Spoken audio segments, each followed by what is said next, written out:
จิตอนิจจังทุกสิ่งไม่ยั่งยืนจีรังย่อมผุพังตามกาลเวลาจะฝืนให้ยั่งยืนจนสิ้นโลกาอย่าได้หวังดังปรารถนาองค์พระพุทธาท่านตรัสสอนไว้เกิดแล้วคงไม่แคล้วต้องชราแก่อาคราวแก่สมปัญญาทั่วภารามีโถมไปเจ็บทุกข์ย่อมเวียนวนมีพ้นใครๆสัตว์โลกล้วนรู้แน่แก่ใจเกิดแก่เจ็บตายหลีกไปไม่พ้นใครหลงคิดหลงติดอัตตาว่าใจแจ้งกมลแม้นใครโปร่งได้คงสุขล้นชีวิตมีมองมนเกิดมาเป็นคนสมบูรณ์ดับหายเพียงร่างกายไว้ชีวาแต่กุศลผลกรรมธรรมาย่อมแปลงค่ากลายเป็นทุนส่งผลให้ทุกคนเวียนวนไม่สูญสุขและทุกข์เป็นไปตามทุนที่พวกคุณได้ก่อทำมา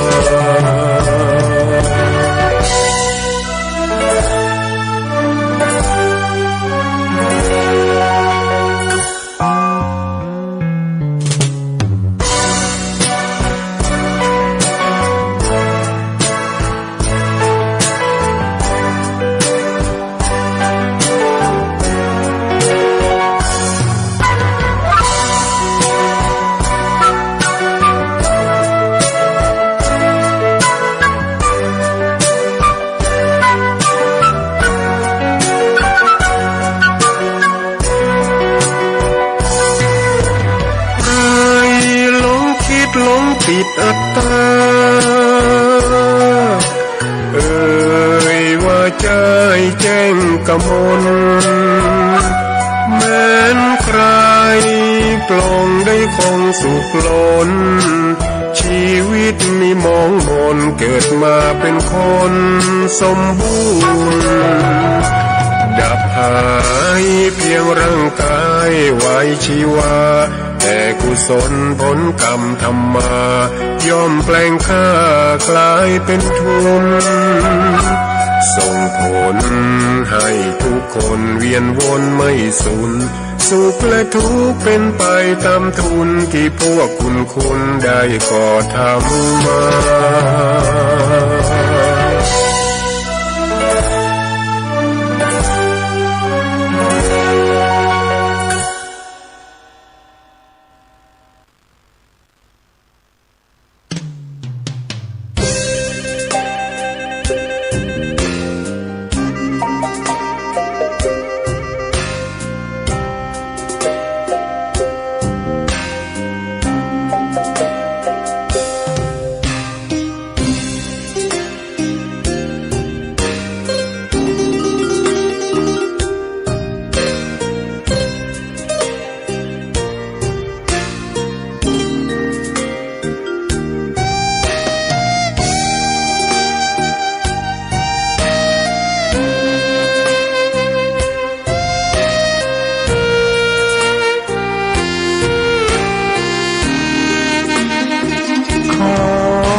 ตำนาน1,300 กว่าปีแม่จามเทวีสร้างพระเจดีย์ที่วัดดอยน้อยพร้อมเจดีย์โค้งอีกองค์เคียงคู่อยู่ดอยสลับก้อนหินใหญ่น้อยร้อยเรียงหน้าอัศจรรย์พระธาตุสีทองแงนมองฝูงพึ่งทำรังช่างมีมนต์ขลังพลังศักดิ์สิทธิ์บนนั้นกล่าวคำไหว้สากราบสักการะคนลุกคนชัน สัมผัสถึงสายสัมพันธ์คงเป็นลูกหลานเคยร่วมสร้างบุญวัดดอยน้อยอยู่กลางยอดดอยโรยต่ออำเภอดอยเหล่าเขตติดต่อป่าสางลำพูนเดินทางปลอดภัยจากเชียงใหม่หรือสายลำพูนยินดีต้อนรับนักบุญมาร่วมสร้างทานบารมีตีสามตีสี่เปิดสถานีฟังตุลุงยองนักเทศเสียงทองชื่อเสียงดังก้องทั่วฟ้าธานีตัวจริงเสียงจริงวัดดอยน้อยแม่ตามเทวีต้อนรับญาติโยมที่มีจิตศรัทธามาร่วมสร้างบุญ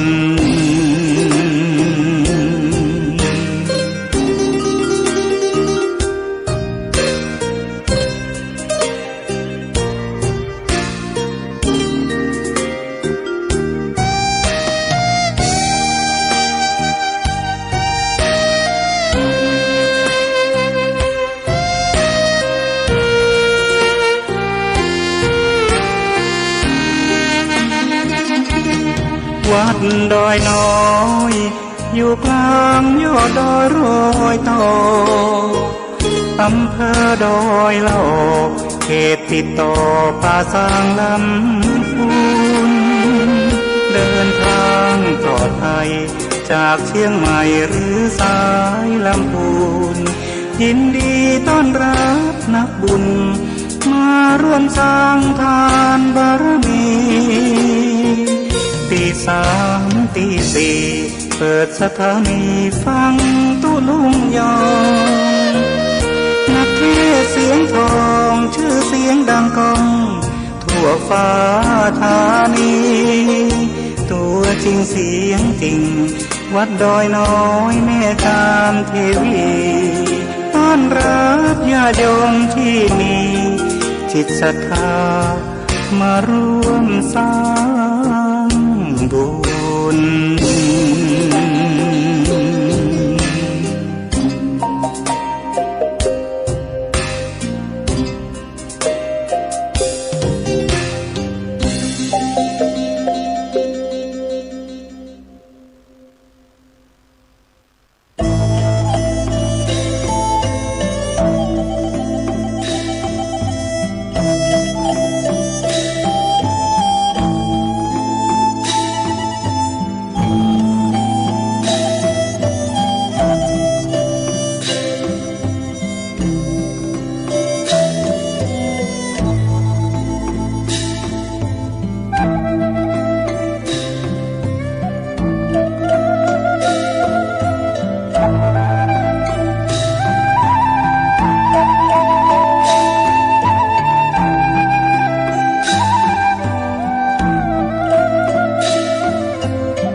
ปีเก่าเปลี่ยนเวียนครบบรรจบแล้วปีใหม่แก้วแคล้วเคลื่อนเลื่อนมาถึงจิตผ่องใสไร้โรคโศกรำพึงสมคนึงดังจิตนิจนิรันดร์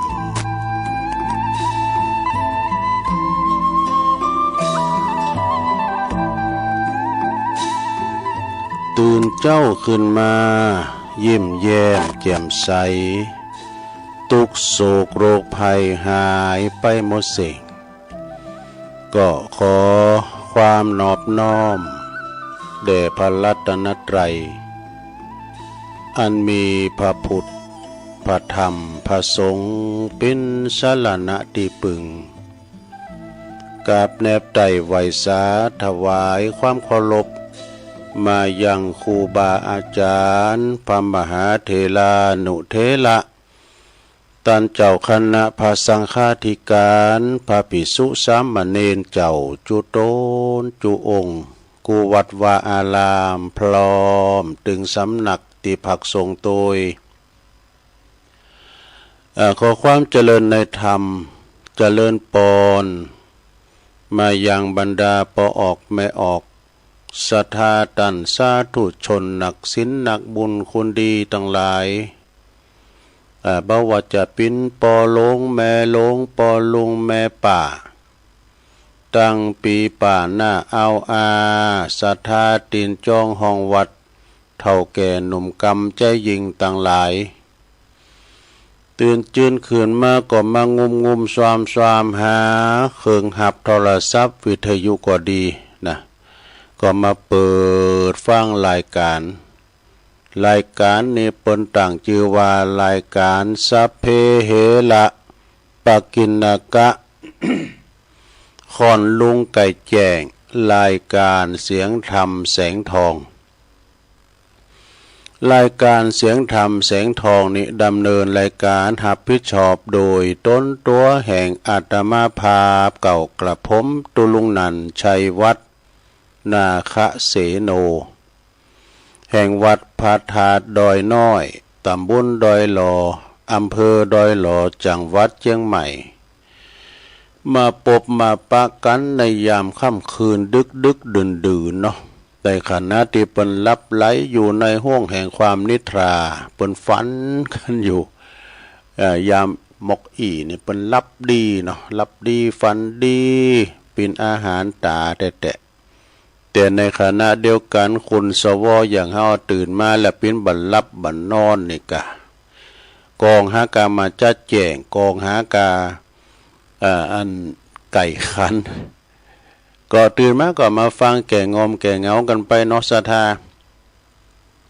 ตัวลุงก็มาตามปกติแล้วจะมาอยู่3 วันนะวันพัดวันศุกร์วันเสาร์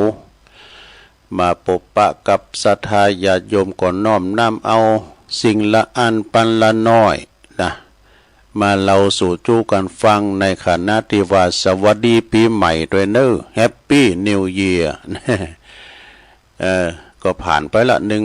วันที่1แต่ว่านี่เนาะวันนี้เข้ามาเป็นวันที่2ละปี2568เนี่ยปี2025ก็แก่กันไปเฒ่ากันไปทั้งปีหนึ่งเนาะวันเวลาก็ลงเลยผ่านไปก็ตามกาลเวลาของเปิ้นเวลาเป็นของที่ว่ามันไปตามกาลน่ะ พากเอาเฮาไปเตอน้อยอายุเฮาไปเตอน้อย อย่างตุลุงเคยเล่านั่นน่ะเปิ้นเอาอันจดหมายกล่อมมาเน็บไว้ส่งค่าบุญโหเฮาก็งอกมา สีขาวเป็นดอกเหลามาอีน่ะเน็บปฏิปตูหูก็ฟังบัทนัทธานีเอาไว้ที่หลอดไฟตาก็บะเจงตรงใส่แวนเนี่ยตาทรงแจ้นเนี่ยเอามาเน็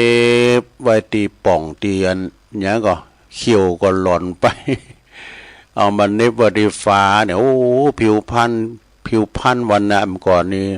เป่งใสไว้ยะเต่งตึงเดี๋ยวนี้มันหยาบขานไปแล้วนะหย่อนย่านไปก็ไปตามกาลเวลาเนาะมันพลากเอาความหนุ่มความสาวของเฮาไปเตือนน้อยศรัทธาญาติโยมเนาะก็มันก็ไปตามนะสัจธรรมนะเฮาก็ท่านเฒ่าแก่มาแล้วก็หันหน้าเข้ามาทางวัดทางว่านี้นะเมื่อบหันสังขารเฮาตุกเฮาก็บหันธรรมเนี่ยเนาะศรัทธาญาติโยมทั้งหลายเอาละแต่ไปอุปนักกะเดียวจะไปตังสถานีวิทยุตีคืนบุญต่างๆก่อนที่จะได้ไปก็ตุลุงจะนำไหวพระให้เกินเนอเพื่อความเป็นสิริเป็นมังกรเป็นมงคลกันต่อไปพร้อมแล้วก็กราบ1 กราบ2กราบ3อิมินาสกาเลนะพุทธังอภิปูชยามะ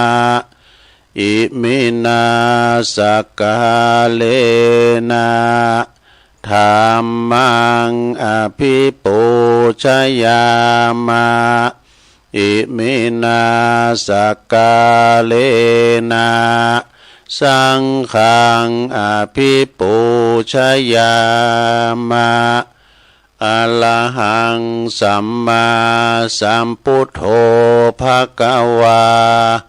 พุทธังภควันตังอภิวาเทมิสวากขาโตภควตาธัมโมธัมมังนัมมัสสามิสุปฏิปันโนภควโตสาวกสังโฆ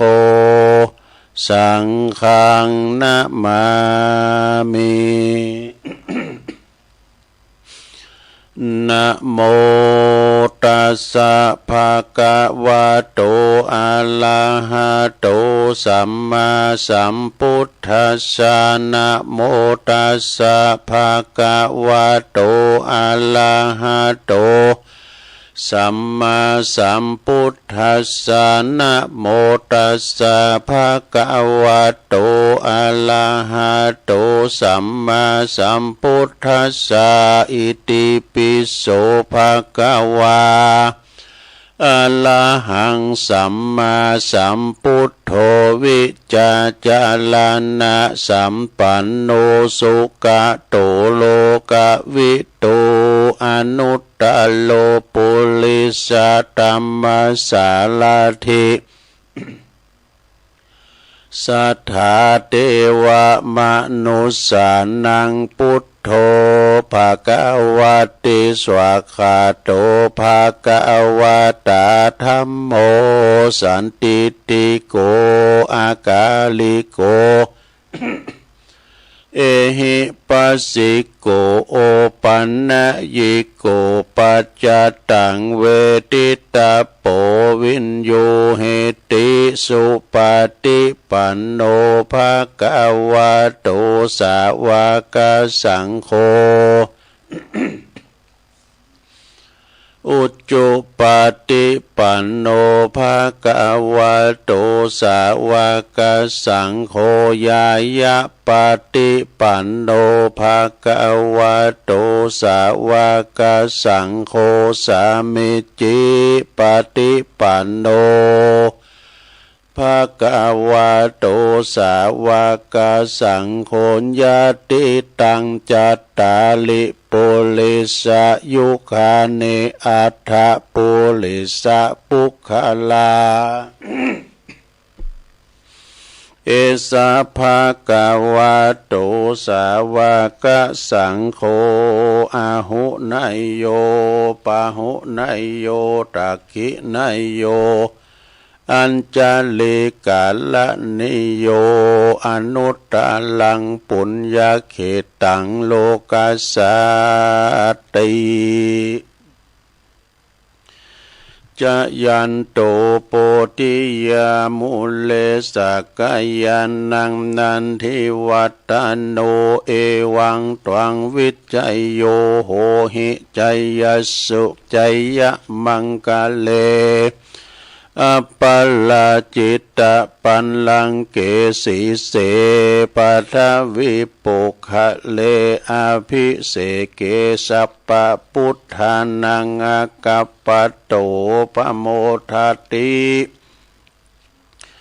สุนักกะตังสุมังกะลังสุปะพาตังสุหุทิตังสุขโนสุโมโหโตจะสุยิถังพรหมจาริสุปะทักขินังกายกัมมังวาจากัมมังปะทักขินังปะทักขินังมโนกัมมังปณิทิเตปะทักขินาปะทักขินานิกาตวนะละพันตัตเถปะทักขิเน สัพพิติโยวิวัจจันตุสัพพะโลกโควินาศตุมาเตภวัตวันตรายโยสุขิติกายุโกภวะอภิวาทานาสีลิสานิจังวุตตาปัจจายโนจัตตาโลธรรมาวาทันติอายุวันโนสุขังปะลัง เอาแล้วน้อศรัทธาญาติโยมต่างหลายตัวลุงก็ปิ้นเก้าปิ้นโหนำสวดมนต์ไปปิ้นตีเล็บร้อยก็ขอกุณพระติตะไลลัตนะผ่านแผ่วพระเกี่ยวเจ้าตั้งสามประการเนาะจงดลบันดาลมาปกป้องคุ้มครองหักษาวัดวาอารามโคงเกี่ยวตั้งสามปกป้องหักษาดูแลยังครูบาอาจารย์ประสงค์องค์สามเณรเจ้าอยู่กับวัดกับว่าได้มาเป็นหนอเนื้อนาบุญศรัทธาได้มาสักการะปูชากับไหวนำกินน้ำตาลน้ำจิตนำศรัทธาได้ไปได้แป้งกุดน้ำบ่อก่อกำแป้ง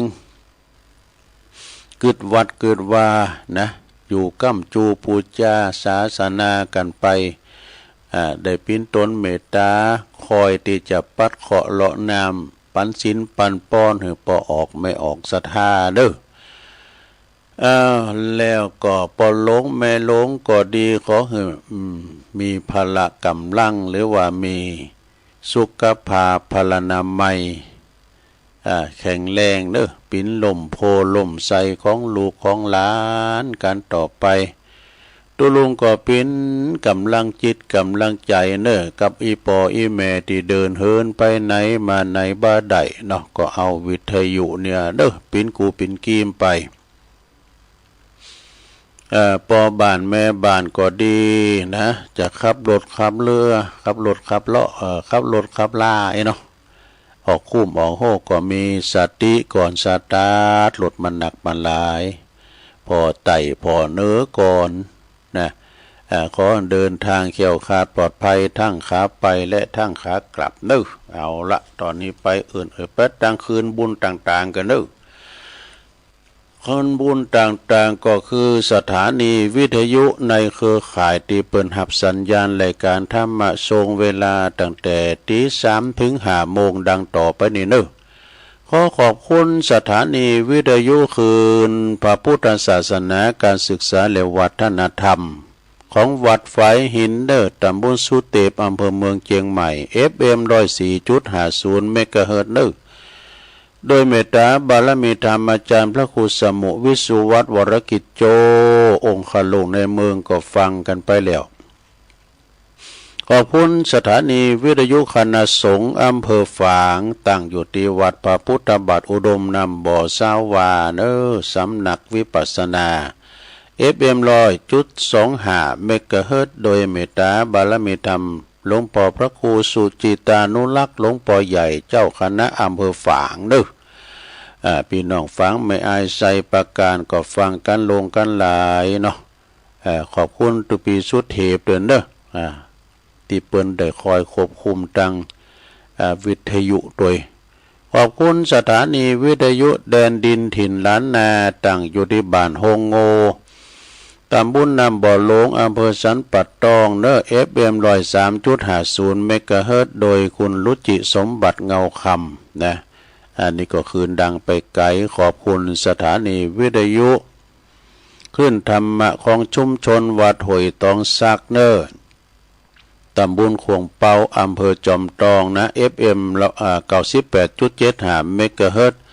โดยเมตตาธรรมอาจารย์พระครูวาปีวรมณิตนะแล้วก็โซนไต่สายแต่ก็ฟังกันแต่เพ่งมาเหมือนกันมนเสียงธรรมอันนี้อยู่ปุ้นอำเภอแม่แจ่มวัดบุพารามขอบคุณด้วยFM 106.25 เมกะเฮิรตซ์โดยเมตตาบารมีธรรมหลวงปู่ท่านพระครูมงคลวิสิทธิ์หลวงปู่ใหญ่เจ้าคณะอำเภอแม่แจ่มนะขอบคุณท่านพระประหลัดอุทัยตึงสองอุทัยด้วยนะครับขอบคุณสถานีวิทยุเน็กเนลเรดิโอ FM เก่า16.75 เมกะเฮิรตซ์ตั้งอยู่ที่บ้านจงตำบลทุ่งกวาวห้างหุ้นส่วนจำกัดอนุสรณ์เรดิโออำเภอเมืองปานจังหวัดลำปางเด้อขอบคุณสถานีวิทยุชุมชนคนเหนือเขื่อนตั้งอยู่ที่บ้านดงดำอำเภอฮอดจังหวัดเชียงใหม่ FM เก่า10.75 เมกะเฮิรตซ์เด้อขอบคุณสถานีวิทยุเพื่อการศึกษาและพัฒนาอาชีพเรดิโอเน็ตเวิร์ก FM 103.00 เมกะเฮิรตซ์อำเภอเมืองจังหวัดลำปางขอบคุณสถานีวิทยุเรดิโอเน็ตเวิร์ก FM 99.50 เมกะเฮิรตซ์วิทยาลัยเทคโนโลยีเพื่อการจัดการกฟผแม่มอลำปางเด้อขอบคุณวิทยาลัยสงฆ์นครลำปางมจรลำปางเด้อวัดบุญญาวาสวิหาร FM 106.50 เมกะเฮิรตซ์นะอันนี้ก่อนเป็นรายชื่อรายนามของสถานีคืนบุญต่างๆเด้อที่เปิ้นมอบหมายถวายเวลาให้กับครูบาอาจารย์ที่เปิ้นมาเข้ารายการนำเอาเสียงของครูบาอาจารย์กูตนกูองค์ไปออกในสถานีวิทยุของตันแล้วก็แผ่ผายกระจายเสียงไปให้พี่น้องตั้งบ้านตั้งจองคุณเฒ่าคุณแก่ก็ได้ฟังกันไปไผเปิดก็ได้ฟังกูสะเล็บแงบแงเด้อถ้าเปิ้นรับได้นะแต่เปิ้นรับได้เบิ่งก็ฟังกันไปอยู่ที่ไหนก็ฟังกันได้อยู่บุญหอบุญเฮินในเตาไฟทำสำหรับกับเขาก็ก็ดีนะบางคนนี่เปิ้นปิ้นปอกะแม่ขายนี่เปิ้นเปิดร้านเปิดโรงแล้วเนิ่มเดี๋ยวนี้นะเปิดร้านเปิดโรงแต่ไปกาดไปลีซื้อกาดเนื้อมาขายกาดไต่เปิ้นลูกเจ้านะกันลูกขวายก็อดกันหมดเด้ออดอย่างใดโอ้ก็ลูกกาเปิ้นไปซื้อมสังเปิ้นได้ไปกาดเนี่ยเนาะฉะนั้นวันนี้มาพบมาปะกันเนาะศรัทธาในวันพฤหัสบดีที่2แล้วเนอะของเดือนมกราคมพุทธศักราช2568มานี่แล้วนะเข้ามา1วันแล้วนะวันที่2แล้วนะ68เนี่ยนะก็สวัสดีปีใหม่ก็ยังสายเตือนะแฮปปี้นิวเยียร์เนี่ยเนาะบางพองบางคุณเนี่ยก็โอ้ยจะร้องปีใหม่กันมนแต่มนว่าเข้าเป็นวันที่2เหงากกงกเหงากกงกยื้อโอ้ก็ไปเธอก็ไปแปะอย่างเปิ้นมาพองอีกอ่ะกินเล่งกันก็เอามาพอสมควรเนาะพอให้พอดีนะพบปะสังสรรค์กันบางพองเปิ้นก็เข้าวัดเข้าว่าโอ้แต่ว่านี่ก็บุญวัดประธาดอยน้อยนี่ก็คุณมาหลายเหมือนกันเด้อเปิ้นได้มาทำบุญในวันขึ้นปีใหม่เป็นสักการะปีใหม่ใส่บาตรญาติปกกันนี่ก็หลายพอสมควรเนาะนะวันสงใต้นี่มีสักขันเฮ้ยของพวกเขานะวันที่31กูเตอมีนะทำบุญสงใต้ปีเก่าเป็นว่ามีมันมาขอนว่าในวันที่1นี่เด้อหลายเหมือนกันเด้อมาขึ้นวัดกันมานะจะเตือนหนักหลายเลยวันศีลกัน ก็ต้องขอบคุณด้วยเนาะเนี่ยวันเวลาลงเลยผ่านไปศรัทธาญาติโยมทั้งหลายที่จริงตุลุงก็ว่าจะทำมาเตดเนาะทำมันสืบชะตานี่นะทำสืบชะตามาเตดแล้วก็คือจะได้บอกวันนั้นก็อันพระอาจารย์เน้นหลักเพิ่นก็สืบชะตาไปแล้วรู้แน่นอกแน่นใจตังหลวงปู่พระครูปฏิภาณธรรมทินตุลุงดอยเพิ่นก็สืบไปแล้วดูโทรบ้านโทรจองหมดแล้วพอสืบเมื่อคืนกันนะศรัทธาญาติโยมก็เป็นสิริเป็นมังกรเป็นมงคลสูงใต้ปีเก่าตอนรับปีใหม่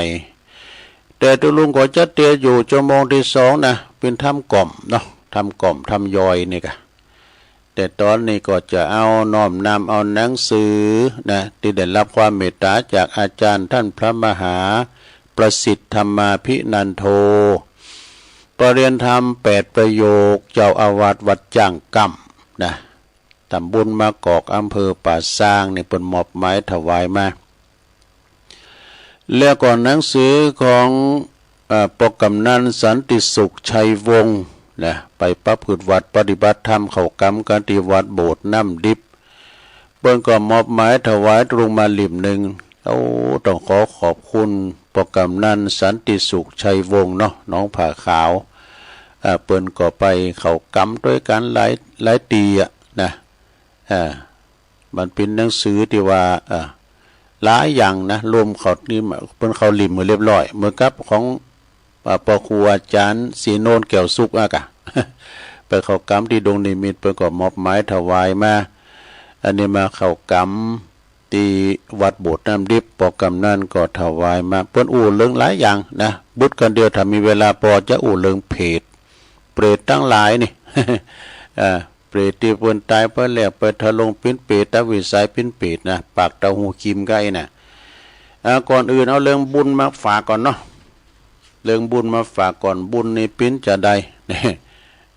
ลองนำมาเสนอเนาะเสนอคำว่าบุญบ่อุบุบุยอบุญหมายความว่าจีใดนะความหมายคำว่าบุญนี่สดาญาติโยมทั้งหลายคำว่าบุญนี่หมายถึงความดีที่ทำให้สภาพจิตใจของเฮานี่งดงามสะอาดผ่องใสเนอะเอิบอิ่มยิ้มแย้มแจ่มใสทำให้เกิดความสุขความเจริญทั้งแก่ตนเองและก็สังคมโดยรวมนะดังที่พระพุทธเจ้าเปิ้นตรัสไว้ว่าภิกษุทั้งหลายนะดูก่อนภิกขเวดูลาก็ดูก่อนภิกษุทั้งหลายนะพวกเธอทั้งหลายอย่าโกบุญเลยนี่พวกเธอทั้งหลายอย่าโกบุญเลยคำว่าบุญนี่เป็นจื่อของความสุขเนอะแต่กันเนาะเป็นจื่อของความสุขอย่างใดถึงนะเมื่อว่าเขาถึง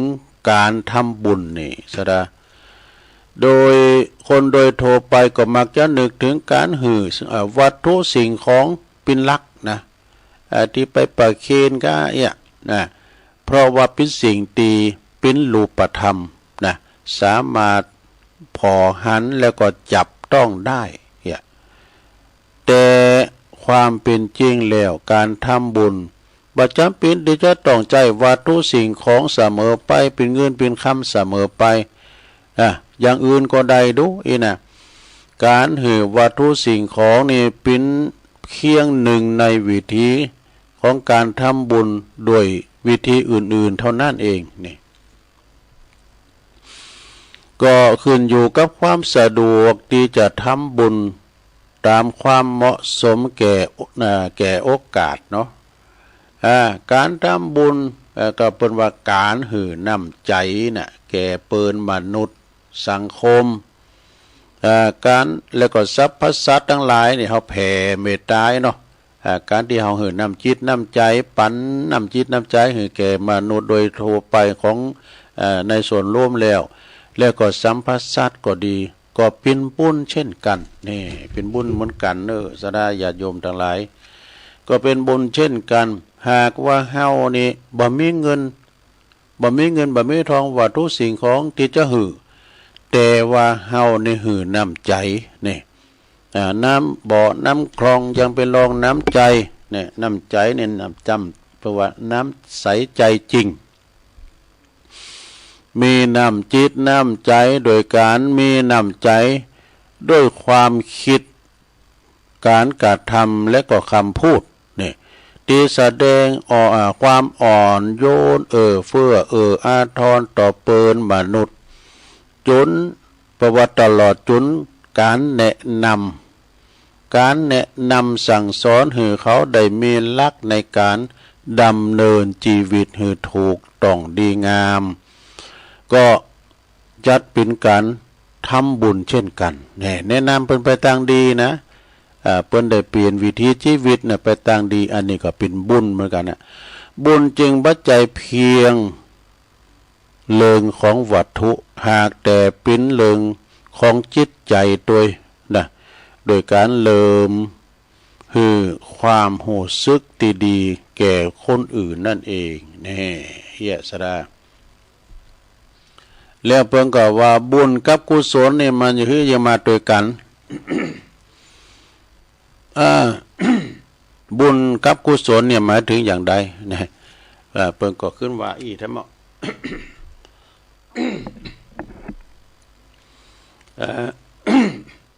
บุญกับกุศลก็ในสังคมผู้นับถือพระพุทธศาสนานี่มักจะเกิดปัญหาข้อสงสัยอยู่เสมอเนอะแล้วก็ข้อถกเถียงเกี่ยวกับคำพูดนะที่นำมาใจในภาษาไทยเพราะได้มีการนำเอาคำศัพท์ทางพระพุทธศาสนามาอธิบายขยายความออกไปต่างๆนะจนเกิดความซับซ้อนเช่นจะทำบุญหรือว่าทำกุศลดีเนี่ยมันแยกกันวะเขาจะทำบุญหรือว่าทำกุศลดีนะบางท่านก็ว่าทำบุญทำกุศลดีกว่าเพราะเป็นสิ่งที่ทำโดยความฉลาดที่ว่ากุศลคือความฉลาดด้วยปลงเนอะไม่ลงเนอะกุศลคือความฉลาดหากทำโดยความฉลาดเรียกว่าทำกุศลเนี่ยหากซักแปลว่าหากซักว่าฮักซักแต่ว่าทำโดยบ่มีความเข้าใจเรียกว่าทำบุญวะนะเพราะฉะนั้นจึงควรทำกุศลนี่แต่จริงบุญก็คือกุศลเนี่ยบุญก็คือกุศลวะในต่างพระพุทธศาสนาเนี่ยเปิ้นบ่ได้แยกระหว่างบุญกับกุศลออกจากกันเลยก็เนื่องจากกรรมสองกรรมทั้งสองเป็นกรรมตีใจแทนกันจะเรียกทำบุญก็ได้จะเรียกทำกุศลก็ได้หรือจะเรียกทำบุญกุศลเนี่ยติดต่อกันมาเลยก็ได้ทั้งสองอย่างนี้ก็ได้นะทำบุญทำกุศลเว้ยน่ะบ่ได้แยกว่าทำอย่างนั้นเรียกว่าทำบุญทำอย่างนี้เรียกว่าทำกุศลน่ะก็คือตัวกันน่ะมันเหมือนกันนะทำบุญกุศลน่ะที่ผู้ที่แยกการทำบุญออกจากการทำกุศลเป็นต้องเป็นแต่กำหนดกันขึ้นมาเนอะเป็นแต่กำหนดก็ขึ้นมาเองตามความหมายของทรัพย์เท่านั้นนะหากว่าถ้าว่าทำความดีสิ่งได้แล้วทำให้จิตใจของเฮานี่งดงามสะอาดผ่องใสเกิดความสุขความเจริญทั้งแก่ตนเองและสังคมล้วนเป็นบุญกุศลทั้งนั้นนะเป็นบุญเป็นกุศลตามที่พระพุทธศาสนามุ่งหมายทั้งนั้นเด้อเนี่ยเหมือนกันหมดนะบุญกับกุศลผ่านไปกับนี้เอาบุญกับทานนะครับล่ะทำบุญทำทานนี่ ทำบุญกับทานนี่หมายถึงจะได้นะเปิ้นก็บอกว่านอกจากนั้นแล้วก็ที่ผู้ที่นับถือพระพุทธศาสนานี่ยังมีความสับสนเกี่ยวกับการหืดตานคำว่าทำบุญกับทำทานนี่ทำบุญกับทำทานนี่แตกต่างกันเชื่อใดระหว่างการทำบุญกับทำทานนี่ก็ควรจะเลิกทำแบบไหนจึงจะได้บุญหนักกว่ากันนี่การทำบุญกับทำทานเนี่ยอันใดจะได้บุญหนักกว่ากันแท้เหมาะนี่นะบางครั้งก็มีการอธิบายว่าทำบุญแล้วก็จะต้องหืดตานโดยนี่เรียกว่าทำบุญทำทานโดยอธิบายว่าการทำบุญนั้นต้องทำกับพระภิกษุสงฆ์ส่วนว่าการทำทานนั้นก็ควรทำโทไปเนี่ยทำก็ควรโทไปทำทานนี่เลยทำทานในเมืองเนยโทไปจนถึงสัมภสัตต่างๆหมดทำบุญถึงสัมภสัตต่างๆแต่ที่จริงแล้วเพราะว่าอันเป็นตานี่เป็นส่วนหนึ่งของบุญนะทานนี่ก็เป็นส่วนหนึ่งของบุญเมื่อหืดทานแล้วจึงจะเกิดเป็นบุญนะเพราะฉะนั้นในต่างพระพุทธศาสนาจึงบ่ได้แยกกรรมทั้งสองออกจากกันว่าสิ่งนี้เรียกว่าบุญ สิ่งนั้นเรียกว่าทานนะเปิ้นจะแยกจากกันว่านะจะทำบุญทำหือทานเนี่ยพระภิกษุสงฆ์หรือว่าจะทำบุญให้แก่คนขอทานก็ตาม ก็มีจุดมุ่งหมายเดียวกันคือทำความดีเนี่ยคือทำความดีเพื่อให้จิตใจของเรางดงามสะอาดผ่องใสเกิดความสุขความเจริญแก่ทั้งตนเองและก็สังคมเนอะส่วนอานิสงส์ของการทำบุญแต่ละอย่างนั้นขึ้นอยู่กับคุณสมบัติของผู้หือทานแล้วก็วัตถุสิ่งของที่จะหือทานแล้วก็ปฏิฆาหกปุลลับด้วยนี่ เอาไว้ดีก่อนเนาะการทำบุญทำทานนี่นะเนาะอันนี้ก็บอกบุญมายังนี่นะเนาะโอ้จะไปกายบุญเนยนะพระพุทธเจ้าพระองค์จึงตรัสไว้ว่าภิกษุทั้งหลายพวกเธอทั้งหลายอย่าใกล้บุญอย่าเบื่อในบุญเลยนี่นะทำไปเถอะเพิ่นมีนักก็ทำนักเขามีหน่อยก็ตามบาตรตามแห้งไปนะลุงเนาะทำไปจะไปว่าคุณนั้นตุกเลยเฮานี่หับแล้วสังบนนี้นะผมพอใจไว้โกเปิ้นเหลือไปหับทำไมทั้งที่ว่าเฮาก็สตั้งก็ไม่เคยมีนะอันนี้จะเปรียบเทียบได้เนาะตอนนี้ไปจะเล่าเรื่องอันนี้ทำกรรมหนึ่งเกินศรัทธาญาติโยมทั้งหลายนะความประมาทก็หาได้ความประมาทผาดพังเขาจะไปประมาทเนอะ อย่าประมาทนะในการอยู่การกินตึงมือตึงวันมักจุลาดก็ไล่เฮามาตึงวันมันจะเคิดเฮาเมื่อใดบ่ฮู้ ผ่านไปแล้ววันหนึ่งละนะ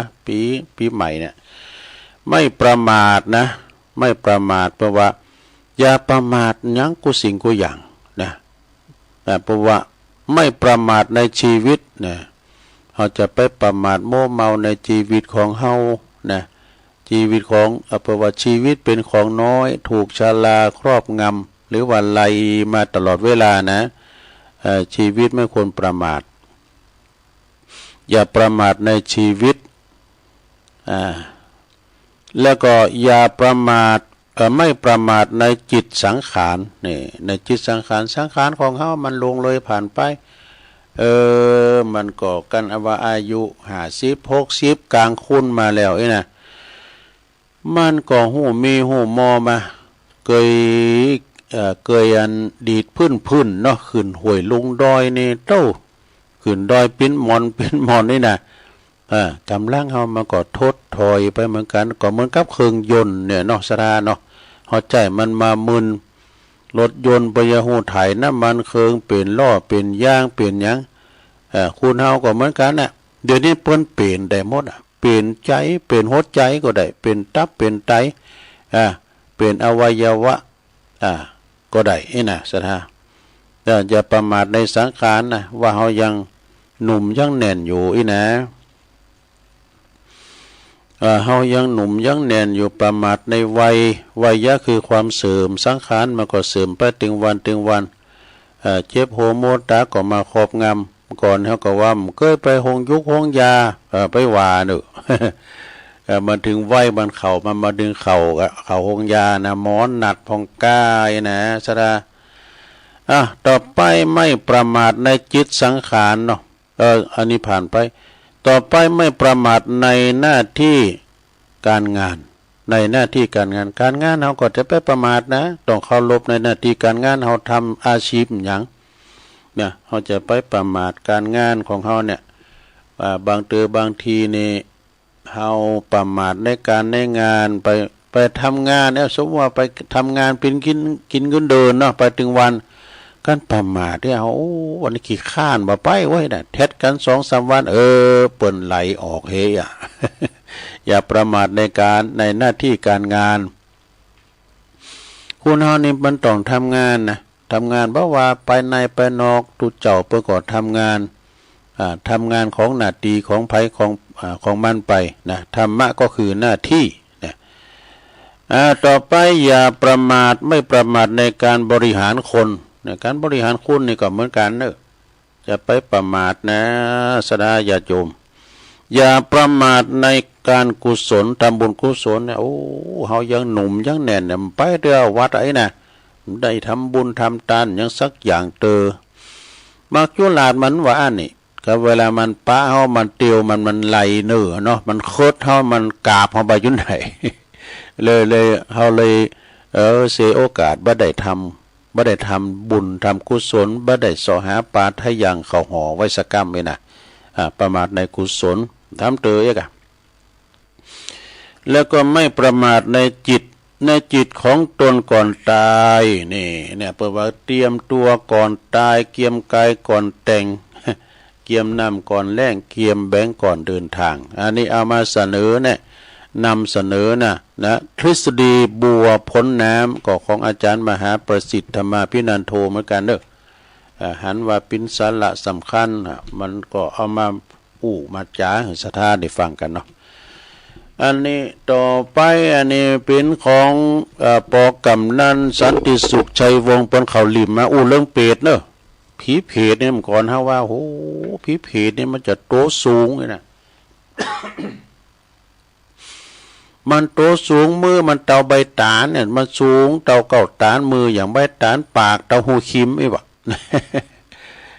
อันนี้ก็ลองฟังบ่ดูมีขอแม่พิจารณาได้คุณเขาจะเกิดพินเปรตเนี่ยมันพอเหตุได้เองนะเอาถึงเปรตก่อนมันมีอยู่12เปรต12ข้อเปรตที่หนึ่งแปลว่าเปรตตีกินน้ำลายเสมหะแล้วก็อาเจียนเป็นอาหารนี่อันนี้นะเปรตนี่ทำบาปสังเปิ้นอธิบายเลยนะ2เปรตตีได้กินสากศพคุณวะหรือว่าสัตว์เป็นอาหารดูอันนี้ไปเสวยวิบากเด้อ3เปรตตีกินอุจจาระต่างๆเป็นอาหารเนี่ยมีนะสาระกินขูดเนี่ยปนว่านะ4เปรตตีกินเปลวไฟ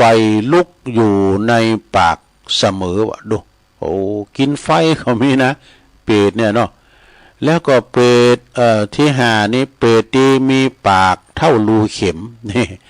ปากเท่าหูเข็มวะแล้วก็ตัวใหญ่นะมอกเก่าตานมือมอกเนี่ยมอกใบตานใบลานเนี่ยนะแล้วปากเท่าหูเข็มวะ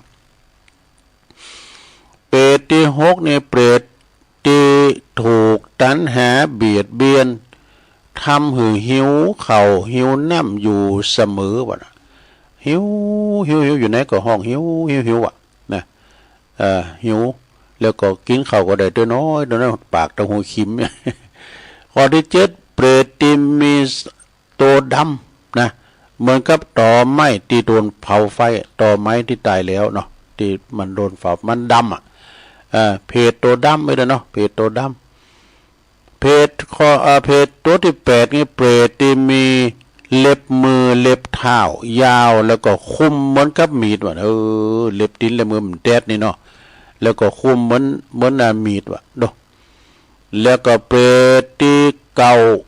เปรตที่มีรูปร่างสูงใหญ่เท่ากับดอยว่ะดูเท่ากับภูเขาดูอันนี้เปรตสูงเปรตใหญ่เปรตที่10นี่ก็คือเปรตที่มีรูปร่างมีร่างกายเหมือนงูเหลือมนี่ซะนะงูเหลือมฟังธรรมก็มีนะในติตุลุงเคยเล่าเนาะเปรตที่11เนี่ยก็คือเปรตที่ต้องเสวยตุกในเวลากลางวันนะเสวยตุกในเวลากลางวันเป็นเพศแต่เวลากลางคืนนั้นก็เสวยสุขในวิมานแน่มีนะซะนะยามเมื่อค่ำยามคืนนี่ปิ้นนั่นเทวดาน่ะระหว่างกลางวันนี่ปิ้นเปรตมีนะในธรรมมีนะเปรตที่สุดท้ายเปรตที่มีฤทธิ์หนักนะเปรตที่มีฤทธิ์มากมายนะเปรตเบอร์เดียวนี้ก็มีหลายเปรตนะเปรตดิบก็มีนะเปรตสุกก็มีนะ เปรตดิบนี่ก็มีนี่ซะนะต่อไปอันนี้โหนี่หลายเวลาปออยู่กันเนาะ21เพศกันดูแล้วอธิบายหนักก่อนเนาะเพราะว่าในพระวินัยและลักษณะ ลักขณะสังยุตตะพระบาลีแสดงเปรตไว้21จำพวกก็คือมีอย่างผ่องเปรตที่หนึ่งเปรตที่มีกระดูกติดกับติดกันปิ้นตอนแห่กระดูกมันก็ปิ้นตอนกันเนาะเปรตที่มีกระดูกติดกันปิ้นตอนวะนี่มันพิจะได้ 2เปรตที่มีจิ้นเนอร์นะมีจิ้นเนอร์แต่บ่มีกระดูกนะหมอมีกระดูกมันก็ยังปีงอะกันเนาะมันมีดูกนี่ เย็นเนี่ยมีดูกอยู่นี่เนาะงูเนี่ยเปรตที่3เปรตที่มีเนอร์เหมือนมีเนอร์เหมือนก่อนปิ้นก่อนมีเนอร์เฮานี่ปิ้นก่อนไอ้น่ะเปรตที่4นี่เปรตที่บ่มีหนังวะฮะมีกระเนอกันเนาะมีหนังวะเปรตที่5นี่เปรตที่มีขุนเหมือนพระขันเนี่ยขุนมีขุนเหมือนพระขันน่ะเหมือนดาบเหมือนผ้าเนี่ยเปรตที่6เปรตที่มีขุนเหมือนหอกเนาะเหมือนหอกทำแล้วเปรตที่7มีเปรตที่มีขุนยาวเหมือนกับลูกธนูลูกศรธนูเนี่ยเปรตที่8เปรตที่มีขุนเหมือนเข็มปีนเข็มน่ะขุนปีนเข็มว่ะนะเปรตที่9เปรตที่มีขุนปีนเข็มชนิดที่2เนี่ยเหมือนเข็มว่ะเปรตที่10เปรตที่มีลูกอันทายใหญ่โตมากนี่เปรตที่11เปรตที่มีที่เป็นเปรตที่จุ่มอยู่ในอุจจาระนี่เปรตที่12เปรตที่กินอุจจาระนี่มีหมดนะสดาญาโยมเปรตที่13เปรตนี่เปรตหญิงตีบ่มีหนังปิ้นเปรตไม่ยิงก็มีเฮ้ยเปรตที่14เปรตที่มีกลิ่นเหม็นนี่เปรตที่15เปรตที่มีร่างกายนี่ปิ้นฐานไฟดูไปอยู่ไกลได้เนาะเปรตที่มีร่างกายปิ้นฐานไฟเปรตที่16เปรตที่มีที่บ่มีศีรษะนั่นเปรตที่มีศีรษะมีโหก็มีนะลงเด้อเปรตที่17เปรตที่มีรูปร่างเหมือนพระเหมือนตัวเจ้าเหมือนพระนี่ก็มีว่ะเปรตที่18เปรตที่มีรูปร่างเหมือนภิกษุณีนี่เหมือนภิกษุณีก็มีนะเปรตที่19เปรตที่มีรูปร่างเหมือนสิกขมานาเนี่ยเหมือนกับสิกขมานาเนี่ยเปรตที่20เปรตที่มีรูปร่างเหมือนกับสามเณรสามเณรก็มีเนี่ยเอ้ยเปรตที่21สุดท้ายนะเปรตที่มีรูปร่างเหมือนกับสามเณรีเนี่ยจบสดาญาโยมอันนี้ถึงเปรตเนาะจบไปในหนังสือธรรมะของปกำนันสันติสุขชัยวงศ์นะปกำนันนี่ประกอบมอบหมายถวายตัวลุงอันนี้เอาไปเผยแผ่ป้อถวายเนอะเปิ้นถวายวันนานบ่ได้วันที่เขากำวัดโบสถ์น้ำดิบนี่นะเปิ้นก็ไปเขากำด้วยก็เลยเอามาขยายให้สัทธาได้ฟังเนาะพอกำนันนี่เปิ้นจบปริญญากันนะจะธรรมดานะจบปริญญาก่อนเนอะแล้วก็จะไปเข้ากรรมโดยการแถมที่วัดปากตั้งเจริญนี่ดอกนะแล้วก็ขอบคุณเนอะที่เปิ้นมอบหมายถวายมาเนาะในหนังสือก็เปิ้นมาถวายก็ที่เรียกจะเตธรรมศาลากาลิวิจารสูตรดอกสืบชาตาก็พระอาจารย์เน้นหลักเปิ้นก็สืบไปแล้วตุลุงดอยทั้งหลายตุนอยู่ในประสืบชาตาน่ะความเป็นหยังเนาะเขาก็อยู่ดีมีสุขเนอในวาระดิถีขึ้นปีใหม่ตุลุงก็ขอปันโจกโอยใจในวาระดิถีขึ้นปีใหม่นี่ก็ขอสิ่งศักดิ์สิทธิ์ทั้งหลายในสากลโลกนี้อันมีพระสยามเทวาธิราชเจ้าเนาะสิ่งศักดิ์สิทธิ์มีคุณเกี่ยวทั้ง3ปกป้องคุ้มครองรักษาศรัทธาญาติโยมเด้ออยู่ดีมีสุขนะมีสุขภาพพลานามัยสมบูรณ์แข็งแรงนะปินตีหักตีหุมของลูกของหลานนะแล้วก็อยู่กินอยู่ต้านอายุหมันยืนยาวกันไปใจเนอสาธุเอาต่อไปตุลุงจะผักเบรกจะผักเบรกกำเดียวก็เดียวก็มาว่ากันแถมยกใหญ่ไข่ตีให้หน่อยกันเนาะเดี๋ยวจะมาตีทำปืดเมืองฟังเนอเจริญปอน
สิทธิ์ว่าเกิดมาใช้หนี้ชีวิตลิขิตไปตามบาปกรรมสร้างมาเกิดมาเป็นคนบ้างมีบ้างจนเป็นธรรมดาเหมือนเป็นสัญญาโลกเรานี้นาเปรียบโรงละครเกิดมาทุกคนไม่พ้นที่เชิงตะกอนเหลือตัวล่อนจนที่หลับที่นอนเหมือนกันคือโลกคนเรามีกรร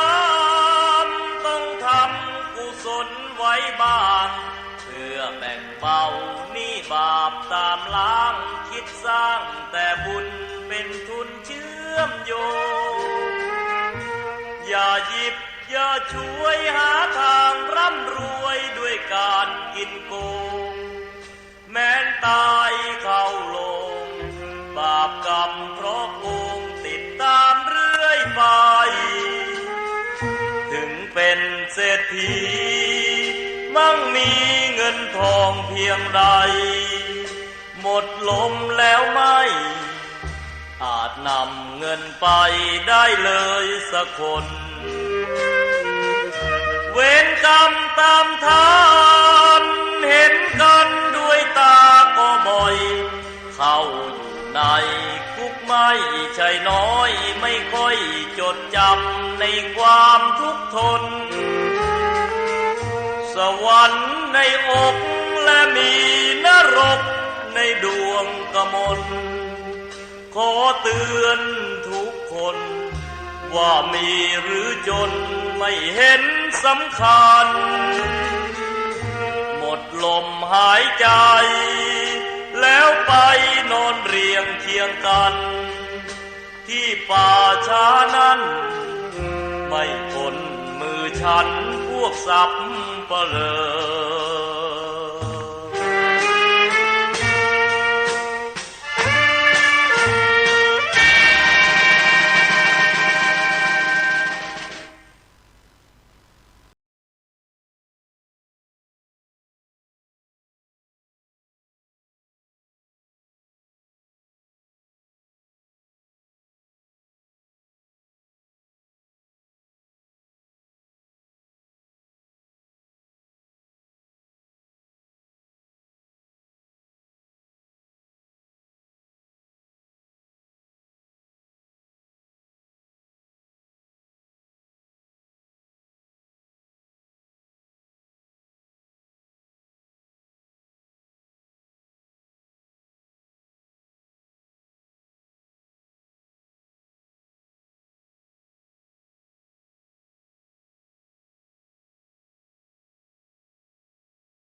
เอาแล้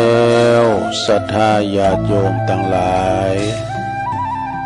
ตุลุงก็พักเบรกเนาะยกใหญ่ไข่ตีเตียวไปเตียวมาอยู่เส้นอยู่สายไปห้องน้ำทำกิจส่วนโตวแล้วก็มานั่งอู่ในชั่วโมงที่สองเนอะจิบน้ำดุงคออู่กันต่อไปขณะนี้ตันต่างหลายก็กำลังฟังรายการสเพเหละเนาะปกิณกะขอนลุงไก่แจ้ง รายการเสียงธรรมแสงทองดำเนินรายการโดยตู้ลุงยองมานางอู่นางจ้าในขณะเปิ้นรับไหลกัน ก็เนาะธรรมะคือหน้าที่ของเฮาภารกิจของเฮาที่จะต้องลุกมานางอู่นางจ้าเปิ้นตกปันใส่ก็คือว่าเปิ้นหมอบไม้ถวายเวลาตามกุดเตยก็ห่างเหินไปพองนะสถาเข้ากำนี่ก็เสี่งกันไปหมดละนะก็เหลือทั้งตีหนึ่งก็ที่วัดปากตั้งเจริญนี่กลางเดินบ่ก่อนฉะนั้นญาติโยมทั้งหลายเนาะลุกขันขึ้นมาฟังบางพองก่อนลุกตื่นกันขึ้นมาแล้วนะวันนี้ก็เป็นวันพฤหัสบดีก็เป็นวันทำงานกันไปเปิ้นก็หยุดกัน3-4-5 วันแต่ว่าบางคูณเฮาทำงานโดยแรงกายแรงใจแรงงานเพื่อว่าบกดินสินโตเนี่ยมีวันหยุดอ้อยนะวันเสาร์วันอาทิตย์ก็ไปอยู่การทำไปวันก็ขาดไปวันเนี่ยขาดไล่ได้ไปวันเนี่ยเนาะอันนั้นก็ทำกันไปเด้อศรัทธางานหนักไปฆ่าคนขยันเท่านั้นที่มีเงินมีทอง ไปวันก็วิทย์ไปวันนี่นะขอในวาลาดิถีขึ้นปีใหม่มาแล้ววันเวลามันก็มาตามเวลาของมันอย่างแต่วันมันออกแล้วมันก็ตกเนาะแต่เปิ้นสมมุติกันขึ้นมาว่าปีนี้อาจจะเสี่ยงปีแล้วเด้อการอ่านเฮาก็ฮู้ว่าอายุเฮาเท่าใดเด้อ เสี่ยงปีไปก็แก่ไปทั้งปีนึงว่าเต้าอ่านเต้าอีไปอันเฮาก็ฮู้กันละเวลารถคันนี้นะผลิตมาเมื่อปีหยังมาถึงในได้กี่ปีแล้วมันจะมีอายุของมันหมดอายุก็คือเวลานี่แหละนะอายุของเฮาที่ได้มาก็คือเวลาที่เราเสี่ยงไปเสียไปนะศรัทธาญาติโยมทั้งหลายฉะนั้นพระพุทธเจ้าบอกว่าอย่าประมาทนะอย่าประมาทประมาทในชีวิตประมาทในวัยประมาทอย่างนี้นะก็เดี๋ยวตัวลุงจะเรื่องพระพุทธเจ้าตรัสไว้ว่าจงอย่าประมาทนะแล้วก็โลเตตทำกล่อมไปเลยเนาะศรัทธาเนาะตั้งทำไว้ละนะเขาก็ลองฟังแล้วอย่าประมาทยังพองนะพระพุทธเจ้าบนตรัสว่านะลองฟังพอเด้อคำสอนของพระพุทธเจ้าของเฮาเนี่ยนะก่อนที่เปิ้นจะเสด็จดับขันธปรินิพพานพระพุทธองค์ได้ตรัสสอนไว้ว่าจงอย่าได้ประมาทกันเด้อนะ อันนี้ก็ข้อคิดก็มี4-5 ข้อเนาะที่พระพุทธเจ้าเปิ้นได้ตรัสสอนไว้ว่าจงอย่าได้ประมาทมีข้อหนึ่งอย่าประมาทในชีวิตที่จะยืนยาวเนี่ยคุณเฮานี่มันฮู้วันตายฮู้วันเกิดฮู้วันตายเนาะซะด้าเนาะสำเตอบางคนนี่เจ็บปิ่นยินอุ่นมาเนี่ยนอนติดต่างติดเต้งมาเป็นเวลาเฮิกเมื่อนานก็หายแล้วก็ไปตั้งนานชักเตยน่ะเนาะ บางทีก็นิมนต์ตุเจ้าพันเนนเข้ามาเตทำเหยน่ะเนี่ยแต่ว่าเปิ้นป้นวิบากเปิ้นเควิบากไว้ก่อนนะวิบากพระวิบากมันเนี่ยซะได้อย่างคุณเฒ่าเปิ้นว่าเนาะอันนั้นก็เฮาฮู้ว่าอายุเฮาจะยืนยาวขนาดไหนแต่บางคนเนี่ยตุยปีดีงามฮึกหืนเบิกบุญเยการอย่างฟ้าผ่าบทจะไปก็ไปกำเดียวอีกก็มีนะสถานเนาะอันนี้อย่าประมาทในชีวิตว่าจะยืนยาวข้อที่2นี่อย่าประมาทในวัยว่ายังหนุ่มยังสาวอยู่อีน่ะเนาะ ยังหนุ่มยังสาวอยู่อีน่ะศรัทธาญาติโยมแล้วก็ข้อที่3นะอย่าประมาทในสุขภาพของเฮาว่ายังแกร่งกร้าวยังแข็งแรงอยู่ แล้วข้อที่4ว่าไปผ่านไปเลยเนาะอย่าประมาทในเวลาว่ายังเหลือ นักกว่านักเกินที่จะเก่าไอ้ดูโอ้เวลาเนี่ยมันจะเลื่อนร้ายอยู่นะประเดี๋ยวนี่บางคนใน50-60เป็นบนนับถอยหลังแล้วนะ เนาะเป็นที่ใจอ่อนได้เอาข้อที่5อย่าประมาทในธรรมและบุญกุศลนี่เอาไว้หันก่อนทำเตอไอ้น่ะเนาะเอาไว้หันก่อนมันกินจานเตอไพ่ก็ตามที่ต่างตนอยู่ในความไม่ประมาทเนาะคนนั้นก็จะได้ชื่อว่าเป็นผู้ที่ใจชีวิตที่คุ้มค่าที่สุดส่วนไพ่ที่ก็ตามที่ประมาทพระพุทธเจ้าได้ตรัสไว้ว่าเป็นคุณที่เหมือนกับคุณเฮาตายไปกึ่งหนึ่งน่ะ อันนี้นะเนาะสดาเนาะเพราะฉะนั้นก็คำถามคำสุดท้ายนะที่เฮาจะถามตัวเองจากโลกนี้ไปก่อนที่จะจากโลกนี้ไปก็คือเฮาได้เตรียมตัวคือพร้อมเกมปลาไทยยังเข้าหอเฮาที่เฮาจะไปกินโลกหน้าเนาะแถมท้ายหน่อยว่าเฮามาโตเปล่าแล้วก็จะไปก็โตเปล่าตายแล้วมันได้ยังไปซักอย่าง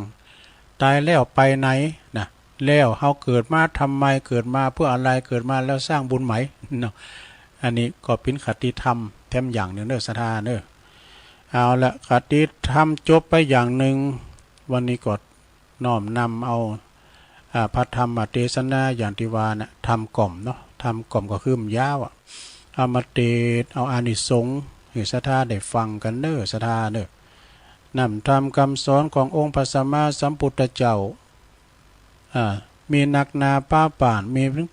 84,000พระธรรมขันธ์ก็เดี๋ยวจะเอาเรือชีวิตแฮมเนาะโอ้เวลาตุลุงหลายอยู่เนาะเวลาหลายอยู่ใจเย็นๆก่อนนะเดี๋ยวจะว่าธรรมให้ศรัทธาได้ฟังเด้อว่าธรรมกล่อมธรรมกล่อมป้อยาวกับ เอาละจะเตะทำกันเนอะลงเนอะฟังไปก็รับไปเนอะทำตุลุงเนี่ยมันเป็นทำกล่อมรับนะเตะไปฟังไปก็มอยรับไปขนาดตุลุงเตะอยู่ได้แต่ยังจะรับในอยู่ มันขนาดไหนเนาะเอาต่อไปปุจการไม่ไหนราธนาธรรมกันเหรอนิปานังเยนะกัลลังลัมมังเยนะกาสยังปันดิโตตังโนมากังอุติสิตุงธรรมามุตตมังปัจจังอาลาธานังกาโลมาอุจารก็ดีปินตุเจ้าก็ดีปิน ฟังธรรมนะลงเด้อนะโมตัสสะภะคะวะโตอะระหะโตสัมมาสัมพุทธัสสะกัมมุนาวัตติโลโกติสัทธโวดุลาสะปุริสะทั้งหลายทั้งยิ่งใจน้อยใหญ่ผู้มักไฟเจยบานจึงหือตานบ่ขาดมีศีลสะอาดรักษาปา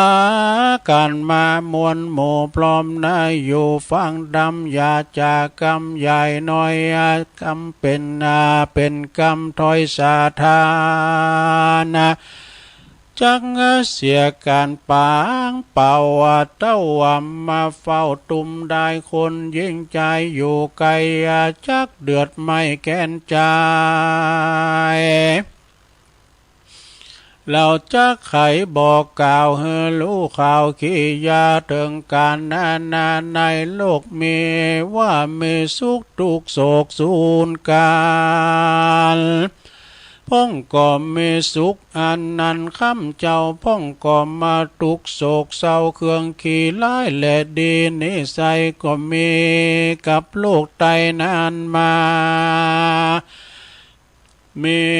คนมีพยาจบจอดตุงกอมบอดตอดมาปานได้เจยบานชื่นจอยคนพยาดอยปึกตา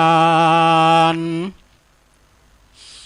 ทุกป่าวันบ่ขาดได้ไม่มาดเครื่องขี่กันจักงานนี้กันจักหืนนี่พ้นจากต่างทุกยากสงสาร ใดเจยบานนั้นใส่จักไปได้สันใดเราจักไขบอกกล่าวลูกข่าวขี่ยานี้บัดนี้แดเตอ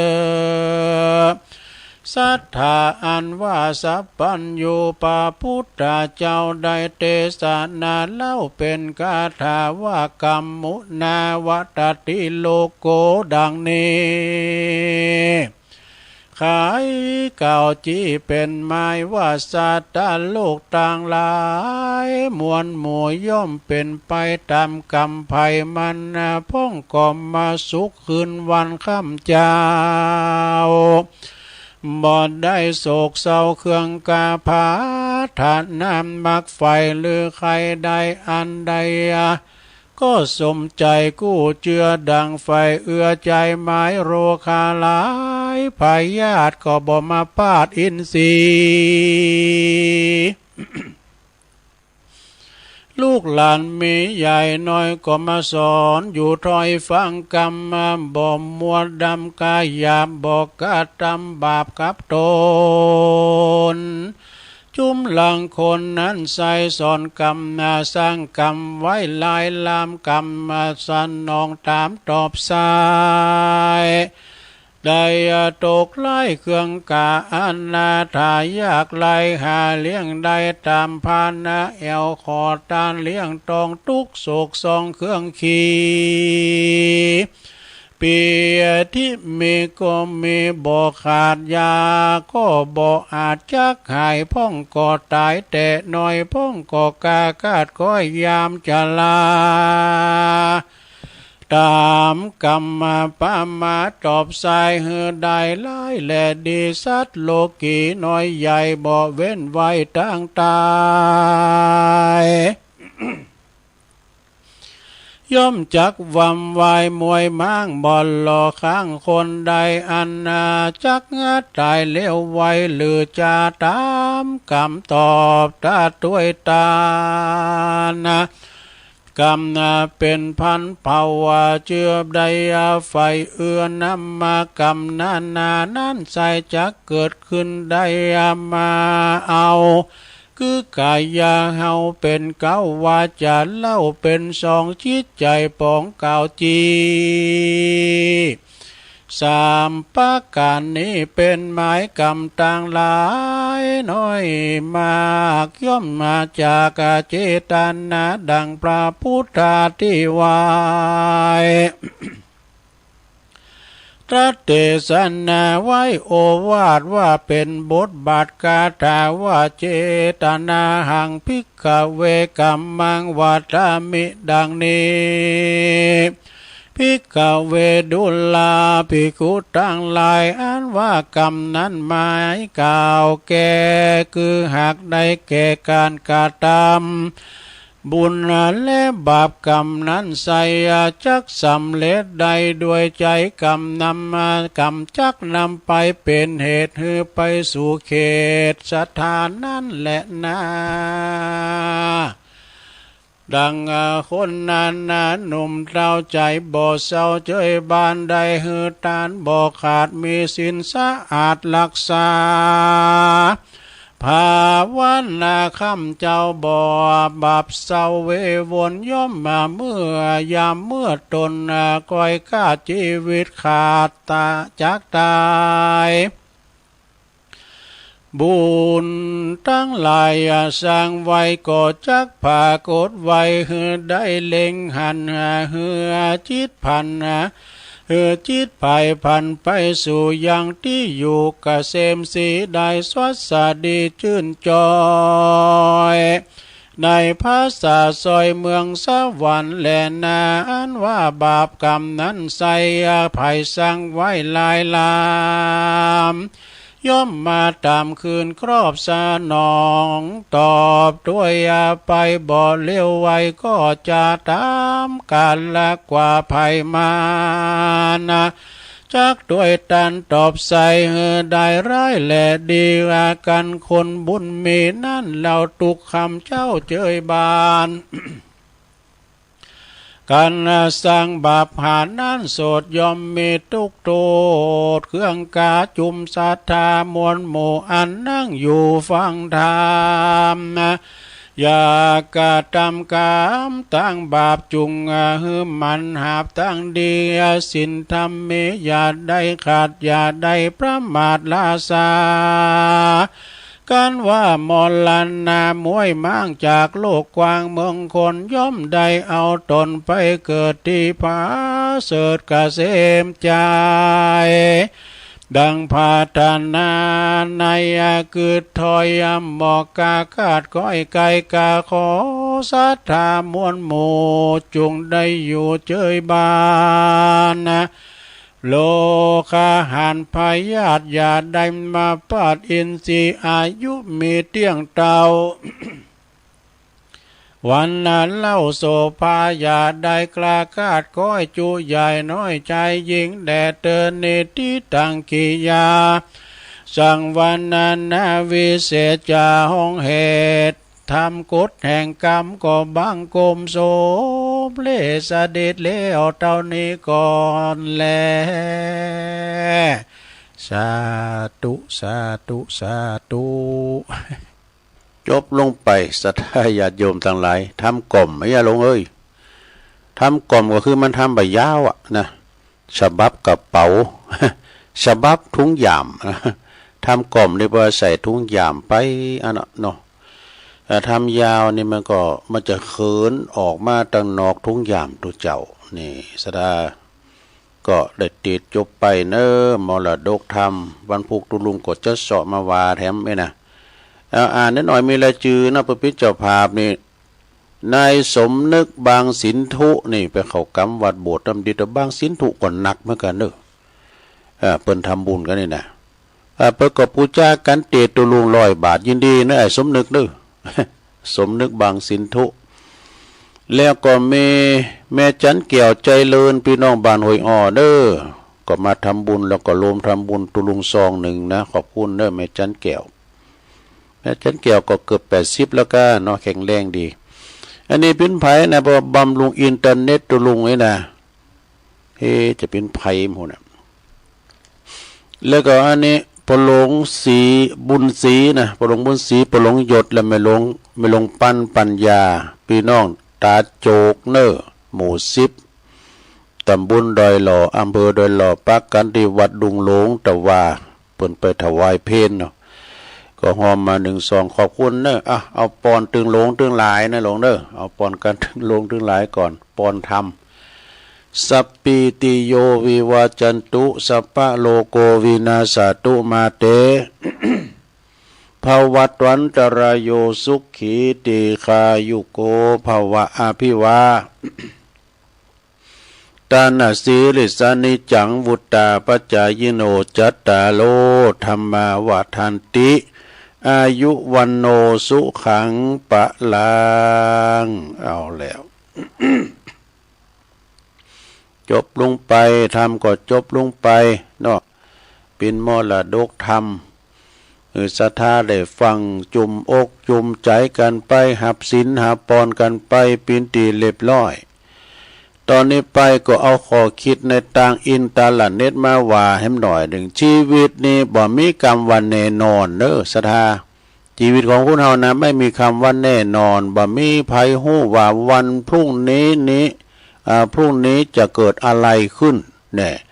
เปิ่นว่าทุกวันทุกเดินทุกปีทุกวินาทีที่ผ่านไปเนี่ยในขณะที่เฮากำลังก้าวข้ามเวลานั่นก็หมายถึงการนับถอยหลังแล้วการนับถอยหลังนี่นะศรัทธา ของการมีลมหายใจด้วยเช่นกันเนี่ยทำทุกวันประวัติทำทุกวันให้ดีที่สุดแล้วก็มีความสุขกับสิ่งที่ทำเฮาเด้อชีวิตก็อย่าไปกึดหนักเกินไปนะจะไปกึดหนักเกินไป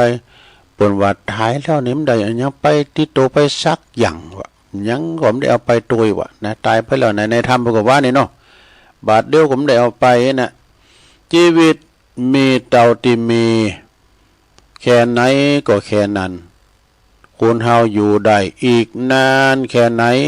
ก็บ่มีภัยฮู้โมแต่เล็งสร้างเล็งสะสมแล้วก็แต่ว่ากับลืมมีความสุขกับปัจจุบันเฮาก็มีความสุขกับปัจจุบันของนะบางคนนี่ยังบ่ทันได้ใจชีวิตก็จะเข้าไปเสียก่อนแล้วนะแล้วมันก็สุขพองทุกข์พองสุขบ้างทุกข์บ้างเป็นธรรมดาของชีวิตเนาะแต่ถ้าเฮามีความสุขในทุกวันในทุกวันนี้ก็เท่าที่ทำได้นั่นแหละก็คือดีนะดีที่สุดแล้วอย่าลืมว่าวันนี้คือชีวิตของเฮาใจให้มันคุ้มค่านี่สดาญาโยมทั้งหลาย ใจชีวิตเฮาคุ้มค่าเด้อเกิดมาเฮาก็มีกินมีตานไปแอวไปแหวงปืดหูปืดตาพองจะไปปินกบอยู่ในกะลานะมื่นตาพอโลกว้าง มื่นตาพอโลกว้างนะไปแอวพอบานเปิ้นเมืองเปิ้นพ้องนะปืดหูปืดตาเนี่ยเปิ้นว่าอายุก็จะหนักขึ้นมาแล้วเวลา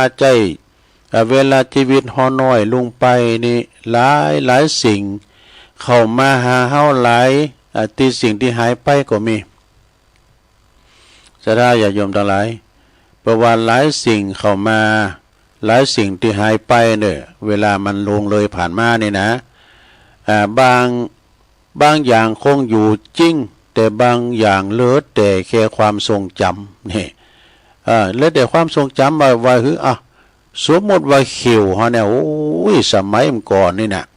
ยำหนุ่มยำกำเนี่ยครบโมงเนี่ยเกี่ยวเนี่ยครบขวะคือนะมันได้บ่เฮ็ดเขียวฮะเขียวฮะมันคงโด ฟันฮะมันถอนค้อนอย่างสักอย่างนะบ่เดินเอามากีบไปกินก็มันเสียง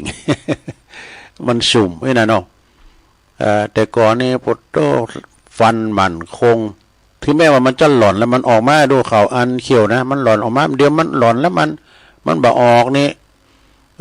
มันระดับมด อายุมันจะเขียวเศร้ากว่าหมอแล้วแล้วแต่ความทรงจำว่านะบางสิ่งบางอย่างที่มันเข้ามาเฮาเนี่ยบางอย่างก็กำลังจะหายไปเด้อบางอย่างเนี่ยกำลังจะหายไปแต่เพราะว่าอย่างได้ท้ายที่สุดแล้วเวลาก็ยังคงทำหน้าที่ของมันไปเฮาจะทำได้แค่เดินผ่านมันไปนะใจชีวิตให้ดีและมีความสุขที่สุดในทุกวันก็พอนี่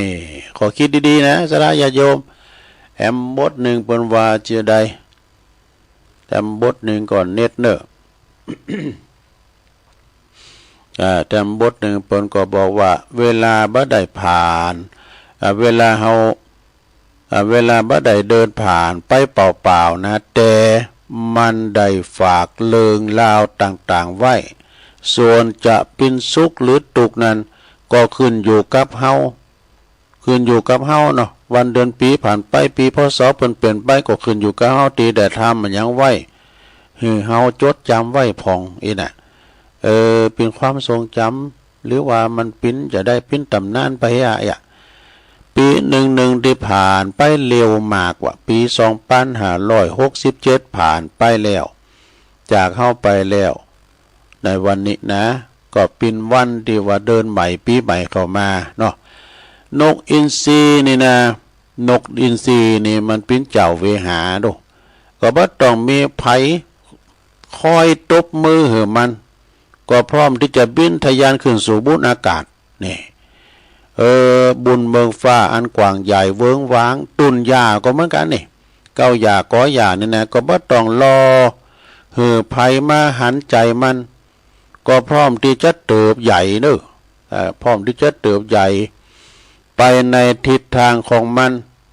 ดอกไม้ในป่าลึกเนี่ยว่าดอกไม้ในป่าลึกเด้อหนาบุญน่ะถึงแม้ว่าบ่มีไผชื่นชมก็ยังคงทรงกลิ่นหอมอยู่เสมอเนอะอย่างเฮ็ดสะทาเฮ็ดกูนก็ดีเฮ็ดหลุมก็ดีเฮ็ดสังก็ตามเด้อพอการห้อมไปหันมันมันก็บานแล้วก็ม้วยมอดไปให้เป็นธรรมดา เนี่ยก็เอาไปหันจะไปจีจุลุนะปุโธโมนนี้นะเหมือนดอกไม้เนี่ยมันอยู่ในป่าลึกเดึกหนาเนี่ยมันก็ส่งกินหอมของมันไปตามธรรมชาติของมันแล้วก็ทำสิ่งได้บางครั้งก็บ่ได้จำเป็นที่จะต้องหือคุณเข้าใจไปเสียหมดเลยเนี่ยเขาก็ทำไปเด้อบ่จะว่าทำเหมือนเปิ้นหันการคุณหันก็ผีหันน่ะตำบุญเปิ้นหันเนี่ยคนเฒ่าประวาเนาะก็แค่ทำอย่างเต็มกำลังความสามารถแล้วก็แรงจิตแรงใจที่มีอยู่เฮาทำอะหยังก็บ่จำเป็นที่จะต้องให้ทุกคนสอบไปเสียทั้งหมดเลยขอแค่ทำอย่างจริงใจโดยความภาคภูมิใจโดยความเต็มอกเต็มใจและสง่างามเปิดผ่าเผยนะผ่าเผยก็พอแล้วจบสถา ขอคิดดีๆเนอะเมตตาธรรมอาจารย์พระครูอภิวัฒนวิกรมเปิ้นได้ส่งมาให้ตัวลุงนะแล้วก็เอามาเล่าสู่จูกันฟังเนอะศรัทธาญาติโยมทั้งหลายแล้วยังมีแถมหลายบทที่อยู่ในมือถือนี่ เอาของเปิ้นมาเล่าสู่จูกันฟังพองอีนะศรัทธาอันนี้เป็นอันทำกรรมหนึ่งเนาะก็เป็นว่าปีสิ้นปีเก่าเข้าปีใหม่สุขใจสุขสมที่เคยทุกข์เคยละทมจงทิ้งเสียโอ้มันเป็นคำกรก็เนี่ยลองว่าเป็นคำกรบอกกันเลยสิ้นปีเก่าเข้าปีใหม่ใจสุขสมที่เคยทุกข์เคยระทมจงทิ้งเสียเริ่มปีใหม่ทิ้งสิ่งเก่าทำให้เพลียเนี่ยทำให้เพลียทิ้งไปเสียจะสุขีปรีเปรมใจเป็นคำกรได้กันเนาะในวันพรุ่งขอให้พบสิ่งดีๆการงานดีการเงินดีมีเหลือหลายนี่แบ่งทำบุญแบ่งทำทานสุขใจกายมีเงินทองมากมายและแข็งแรงมีเงินมีทองก็แข็งแรงด้วยนะมีอะไรทำไม่ทันในปีนี้เริ่มทันทีในปีใหม่ให้ส่องแสงทำให้ได้ทำให้เสร็จก่อนหมดแรงเนี่ยรีบเปลี่ยนแปลงสิ่งที่อยากให้เปลี่ยนไปเนี่ยส่งท้ายนี้พรใดๆอันประเสริฐขอบังเกิดให้กับท่านขอให้เกิดกับท่านมิตรสหายขอขอบคุณทุกท่านด้วยหัวใจสวัสดีปีใหม่ทั่วกันเขาทาเหมือนกันอันนี้นี่ก็เป็นของสมบูรณ์วงสยาวงยายกันเนาะสูงมากก็ขอขอบคุณโอ้เปิ้นสูงโอ้ยปอนปีใหม่กันหลายซะนะเปิ้นว่าปีใหม่นี่บ่ขออันหยังมากหนักขอแค่ข้างบ้านห้องเพลงหือถูกคีย์ก็พอนะก็พอละนะมันบ่เข้าคีย์ขอแค่นี้ก็จริง คุณข้างบ้านแล้วห้องเพลงมันก็ฮะเนาะแถมบทบอกว่าวันนี้ส่งใต้ปีเก่าขอให้สิ่งบดีหมดไปในปีเก่าเนอะก้าวเข้าสู่ปีใหม่นี่ก็ขอให้เฮานี่นะขอให้พบเจอแต่สิ่งดีๆนะมีแต่ความสุขมีแต่ความเจริญเป็นว่ารวยล้นอย่างนี้เดี๋ยวกันเนอตัวหนังสือมันหน่อยไปหน่อยอ่านในสถาได้ฟังความจริงเปิดอ่านกันมาละเนี่ยเพราะว่าขอให้พบเจอแต่สิ่งดีๆมีแต่ความสุขความเจริญราบรื่นรุ่งเรืองรุ่งโลดร่ำรวยดูสุขภาพดีมีแต่เรื่องราวดีๆตลอดปีและตลอดไป ขอท่าเนอะ เปิดกดจ้างคีนสูงมากให้ไหน31 ธันวา 2567วันนี้เป็นวันสิ้นปีนะขอให้สิ่งไม่ดีหมดไปกับปีเก่าแน่ก้าวสู่ปีใหม่ก้าวเข้าสู่ปีใหม่ประว่าขอหือมีแต่สิ่งดีๆเข้ามาทุกอย่างราบรื่นสมปรารถนาร่ำรวยสุขภาพดีตลอดปีและตลอดไปเปิดกดจางขีนมาเนื้อสถานเนื้อวันนี้วันสุดท้ายของปีนะขอเหือสิ่งบดีหมดไปกับปีเก่าเข้าสู่ปีใหม่ขอเหือพบเจอแต่สิ่งดีๆมีแต่ความสุขมีแต่ความเจริญรุ่งเรืองร่ำรวยไม่เจ็บไม่จนไม่ขัดสนนะเรื่องราวดีๆมีเข้ามาตลอดปีเนี่ยเรื่องราวดีๆคันไผกล้าขายไล่ลองก็ขอกิจการการกล้าการขายร่ำรวยกันเนาะเจริญการกุ้งลุงเรืองไผดีหับงานก็ของานเขาหนักๆนี่นะเนาะ ศิลปินก็ตามก็ขอเหือนขอหืองานเขาหนักๆนี่นะเนาะทำงานบ่วัดบ่ไว้แต่ว่านี่ก็ไปปะกับจังซอของงานอุทัยน้องอ้อมจันนะเปิดก็มาทักทายลุงจะดีสวัสดีปีใหม่ตัวลุงเด้อเปิ่นก็เปิ่นฮู้จักลุงเหมือนกันนะตัวลุงก็ฮู้จักเปิ่นก็มาหอมร้อยจะหอมลุงนะหอมวัด ก่อนสิ้นปีอโหสิกรรมให้กันกายกรรมวจีกรรมมโนกรรมกรรมได้ตีได้ลงเกินกันไปก็ขอทุกท่านทั้งหลายไหว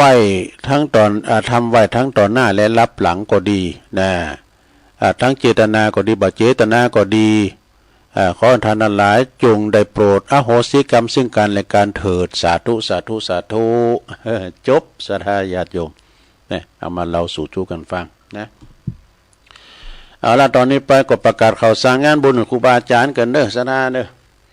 ข่าวสารงานบุญก็พอมีหลายแล้วสิ้นปีไปแล้วนี่เนาะกูเตอก็จะมีส่งใต้ปีเก่าเตอหรือวันเปิ้นสวดมนต์ข้ามปีนะก็จะไม่ลืมนะวันที่6 มกราเนี่ยการทำบุญถวายติดดินแล้วก็ทำบุญศาลานะทำบุญศาลาบำเพ็ญบุญที่วัดเกาะคาหนองโบนะวันที่6นะเวลา9:29นี้เปิ้นจะมีการเจริญพระพุทธมนต์สืบจัตตาโลงโดยนะในเมตตาธรรมหลวงปู่บุญทรัพย์จันทเสโนพระลุงหนอเขาเนาะแล้วก็ตั้งประโลงบุญส่งปัญญาพัฒเขาผู้โจยก็ดีปลามเซนปลามมาเขา ก็ไปกินไปตามด้วยกันเด้องานนี้เป็นมีแข่งขันเป็ดตองด้วยนะแล้วก็มีย้อนยุคของลำวงดังจากทัดเดอะไมด้วยเมื่อคืนเนาะวันที่6 มกราเด้อไปปักกันตุลุงก็ไปต่อจากหันมาก็มีงานอันนี้ก็วันที่5เด้อ5 มกรานี่นะห้ามพุ่งพื้นนะงานประเพณีทรงน้ำประจำปีแล้วก็ฉลองตราตั้งเจ้าอาวาสที่วัดพรหมมงคลตาหล่อโดยเนอในเมตตาธรรมต่างอาจารย์วันใหม่เพื่อจะได้ปิ้นเจ้าอาวาสติมโตละได้รับนิตยพัฒน์แล้ว ไปแสดงมุทิตาจิตในวันที่5 มกรานะที่วัดพรหมมงคลท่าล้อแล้วก็จะมีประเพณีเอาเปาะกันไปเลยเอากำเดียวเลยนะไปสืบจัตตาโลงเด้อที่วัดพรหมมงคลท่าล้ออันพระหลวงวันชัยวิชัยกันเนาะจอมใจตระกูลพร้อมด้วยคณะศรัทธาเด้อตุลุงก็ไป10-12 มกราก็ยังมีอยู่เรื่องงานเขากำนะโสสาธุดวงคำว่าโสสานกรรมที่ป่าจ้าบ้านปากตั้งเจริญเด้อได้เมตตาตามอาจารย์พระครูอภิวัฒนวิกรมนะแล้วก็พระหลวงเจษฎาปันตะพร้อมด้วยคณะศรัทธาพี่น้องวัดปากตั้งเจริญบ้านปากตั้งเจริญกูหอหลังคาเหินโปรจะเขากำ3 คืนมาได้นะ10-12 มกราเด้อที่ป่าจ้าบ้านปากตั้งเจริญไปสาเขากำตอนเจ้าเมื่อคืนก็ไปฟังเทศน์ฟังธรรมกันนะ12-13 มกราก็งานประจำปีเนอะงานตานข้าวใหม่ก็ดีงานสาระสลงสนน้ำผาทานแล้วก็อธิษฐานของอดีตเจ้าวาดนาดีวัด เหล่ายาวใต้อำเภอบ้านโฮ่งนะเปิ้นจะมีงานเนอะเปิ้นจะมีงานวันที่12 13ก็คือเดือน4ปิ้งเป็นทุกปีนะเปิ้นจะมีงานเดือน4ปิ้งเปิ้นก็มีรายชื่อไว้เหมือนกันนะรายชื่อเปิ้นก็มีเหมือนกันเนาะเหล่ายาวนี่เปิ้นก็คือว่าพิธีสงฆ์แล้วก็รับทายาทานงานทำบุญส่งน้ำพระบรมธาตุแล้วก็อธิษฐานอดีตเจ้าอาวาสวัดเหล่ายาวใต้ในวันที่13 มกราคือวันเดือน4ปิ้งเนอะคณะศรัทธาอันหมายมีท่านพระอาจารย์ประกิตฐานิโยนี่อันนี้ก็แล้วก็พระสงฆ์วัดเหล่ายาวทุกท่านแล้วก็มีท่านพระบดิกาจรูนฐานะทิโนอันนี้เป็นพิ้นเจ้าคณะตำบลเหล่ายาวเนิร์ดตูปีแอดนะตัวลุงก็ไปอยู่ต่อไปนี่ก็วันที่อันนี้เป็นงานจะลองเด้ออันนี้เป็นงานปล่อยลอกก่อนเนาะปล่อยลอกก่อนวันที่5ถึงวันที่9 กุมภาพันธ์เด้อ5 ถึง 9 กุมภาพันธ์ 68ปุณางานประชุมเพลิงศพพระอธิการศรีโมนศิลเดโชนะก็คือเป็นปิ้นอดีตเจ้าอาวาสวัดห้วยสะแหลอำเภอบ้านโฮ่งปุณนะตัวลุงซีโมนเนี่ยก็เกยกันจะดีเป็นอายุ71 ปีกันเนาะแล้วก็เพิ่นจะประชุมเพลิงในวันที่9ก็วันที่5นี่ก็จะได้อังการรัตนาสรีระลางสังขารอันไร้ดวงวิญญาณของตันตุลุงขึ้นไปสู่พระศาสตร์เมนใหม่เนาะแล้วก็ทำบุญไปปูชาทำบุญปูชาผ่าปังสกุลปูชาโลแม่เงินโลแม่คำแล้วเมื่อคืนก็ฟังติดฟังธรรมกันนะที่วัดห้วยสะแหลเนอะห้วยสะแหลนะตำบลหนองปลาสวายอำเภอบ้านโฮ่งยายดำฝากประกาศมาแล้วก็พี่นานสิงคำนะยะท่าตุ้มฝากประกาศมาเนอะงานต่อไป21 ถึง 23 กุมภาพันธ์นะเมาะนะ21 22 23 กุมภาพันธ์งานปล่อยโลงเนอะงานปล่อยหลวงวิหารพุทธบารมีแล้วก็พระเจ้าชุ่มบุญ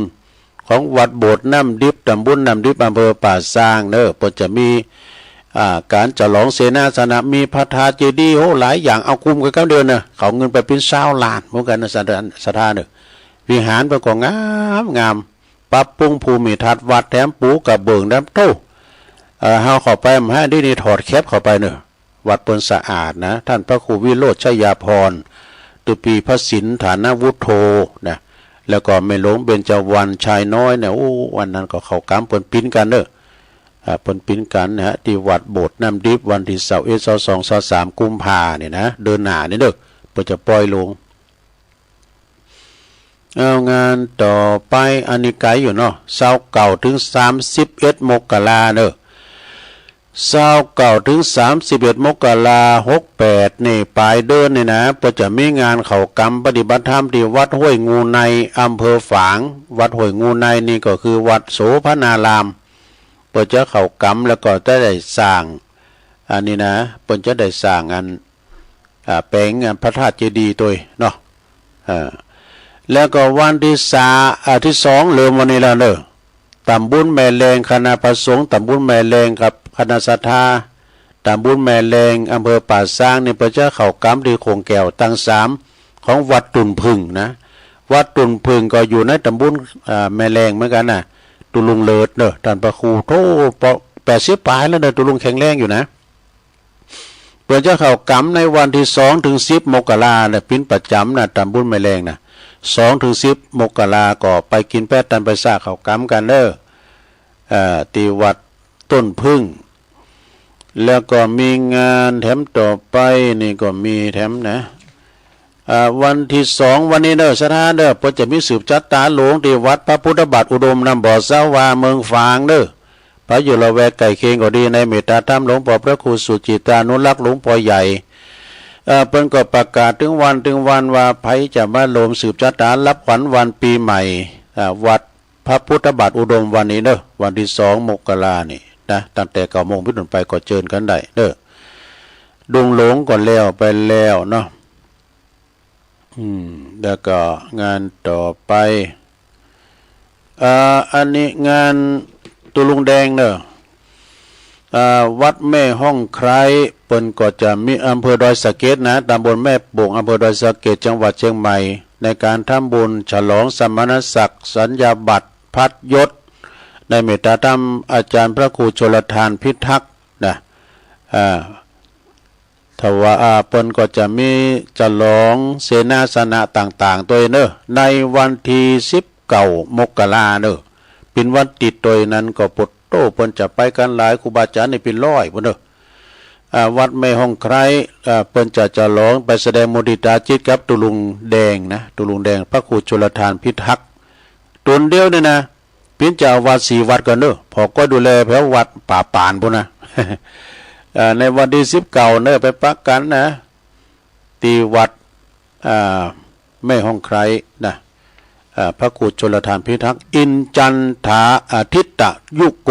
นี่โอ้เพิ่นจบปริญญาเหมือนกันเนอะนี่นะทผจลชอฮะแปลเอาเด้อ ทำงานหนึ่งโยมอันนี้ก็วัดมงคลวารีตำบลขวงเป้าอำเภอจอมทองในเมตตาธรรมมันพระอธิการวุฒิโอภาโสอะไรครูบาบุญกรรมนะ ครูบาบุญกรรมนะประภาโสเนาะหรือว่าท่านพระอธิการวุฒิประภาโสเบิ้นก็กับคณะศรัทธาเนี่ยก็จะมีงานประเพณีงานอันนี้นะตัดหวายลูกในมิตรผูกพระศรีมานะก็คือวัดมงคลวารีตำบลขงเป้าอำเภอจอมทองจังหวัดเชียงใหม่ในวันที่21 มกราคมเนอะเป็นวันอังคารเวลา 14.30 นความจริงงานเพิ่นมีวันคำนะแต่ว่าพิธีสงฆ์แต่เพิ่นก็บ่าย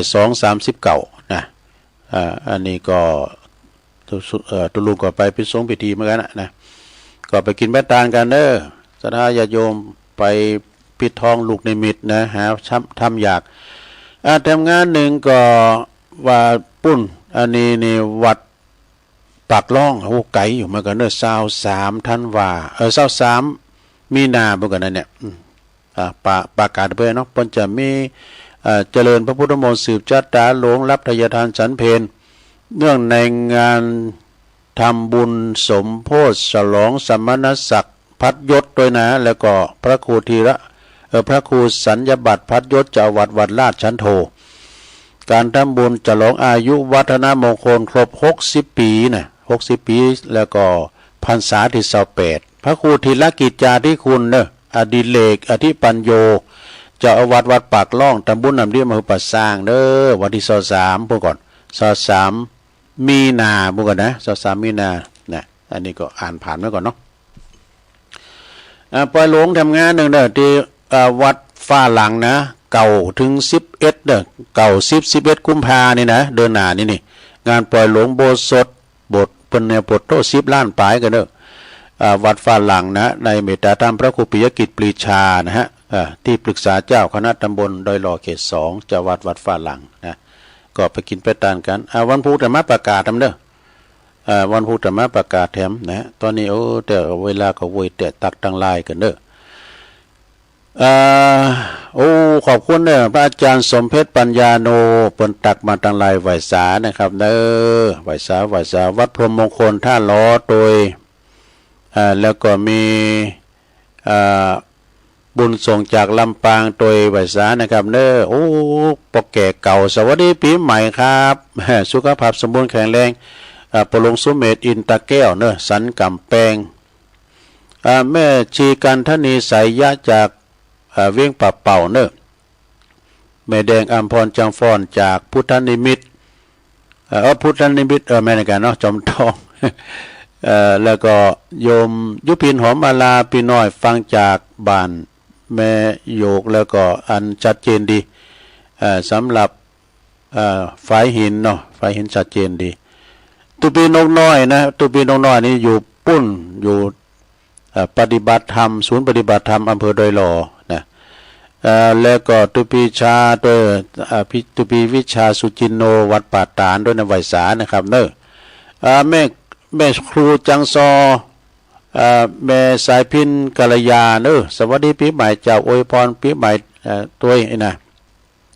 อันนี้จังซอตุงสารดอนใจชมรมสกาย78ตัวสู้ทานมาแล้วลื้อหลงถ้าเกิดรถแตนเนี่ยวันนี้ฮะลื้อหลงเขานี่ เพิ่นก็ว่าขอบคุณเด้อนะขอบคุณไว้สานะแล้วก็มีโยมกนกพิษชัยนาตัวเด้อทองเมืองฝางหวยงูในอันนี้โยมจากปุ่นโบกก้างสันกำแพงนะแม่สติลินทิพย์จากกรุงเทพแล้วก็บรรจงกันทวงศ์แน่บรรจงกันทวงศ์จากน้ำดิบเนี่ยจบซะนะการตักตังไรก็จบลงไปตอนนี้ไปก็จะเปิดสายสถาญาติโยมเนาะได้อู่ได้จ้ากันตักตายกันแม่เน้อสายเหล็กเข้ามาทางใดจ้าเจริญปอนเจ้ากาใบซัดเจ้าไม่น้อยกัดนัดเจ้าวันนี้อวยพรเนอะเจ้าเป็นก้อนเจ้าจะกินข้าวหามเนอะเจ้าปี68ขออวยพรเป็นก้อนเจ้าคือหนุ่มเฒ่ายุคดีมีความสุขตลอดปี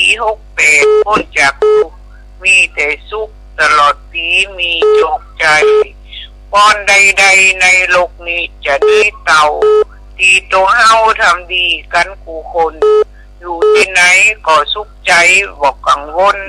ทุกแห่งคุณมีสุขทุกบ่มีป้อนใดๆในโลกนี้จะดีเต่าว่าโง่เขาขอทำชั่วมั่วอบายเลิกพนันถ้าเลิกใดเลิกจนตายป้อนตั้งหลายขอว่าเต่าป้อนเฮาเองป้อนใดๆในโลกนี้ขอว่าเต่าป้อนโตเก่าทำความดีมีเหตุผลจักเจริญเก่าหน้ากันกูคนถ้าทำตนเป็นคนดีมีศีลธรรมคำยองวรรณกรรมคำว่าพรในเจ้าภาษาไทยแปลว่าอวยพรหรือให้พรในเจ้าไว้สาเจ้าสายต่อไปเจริญปอนกาไฟสาเจ้าตะลุง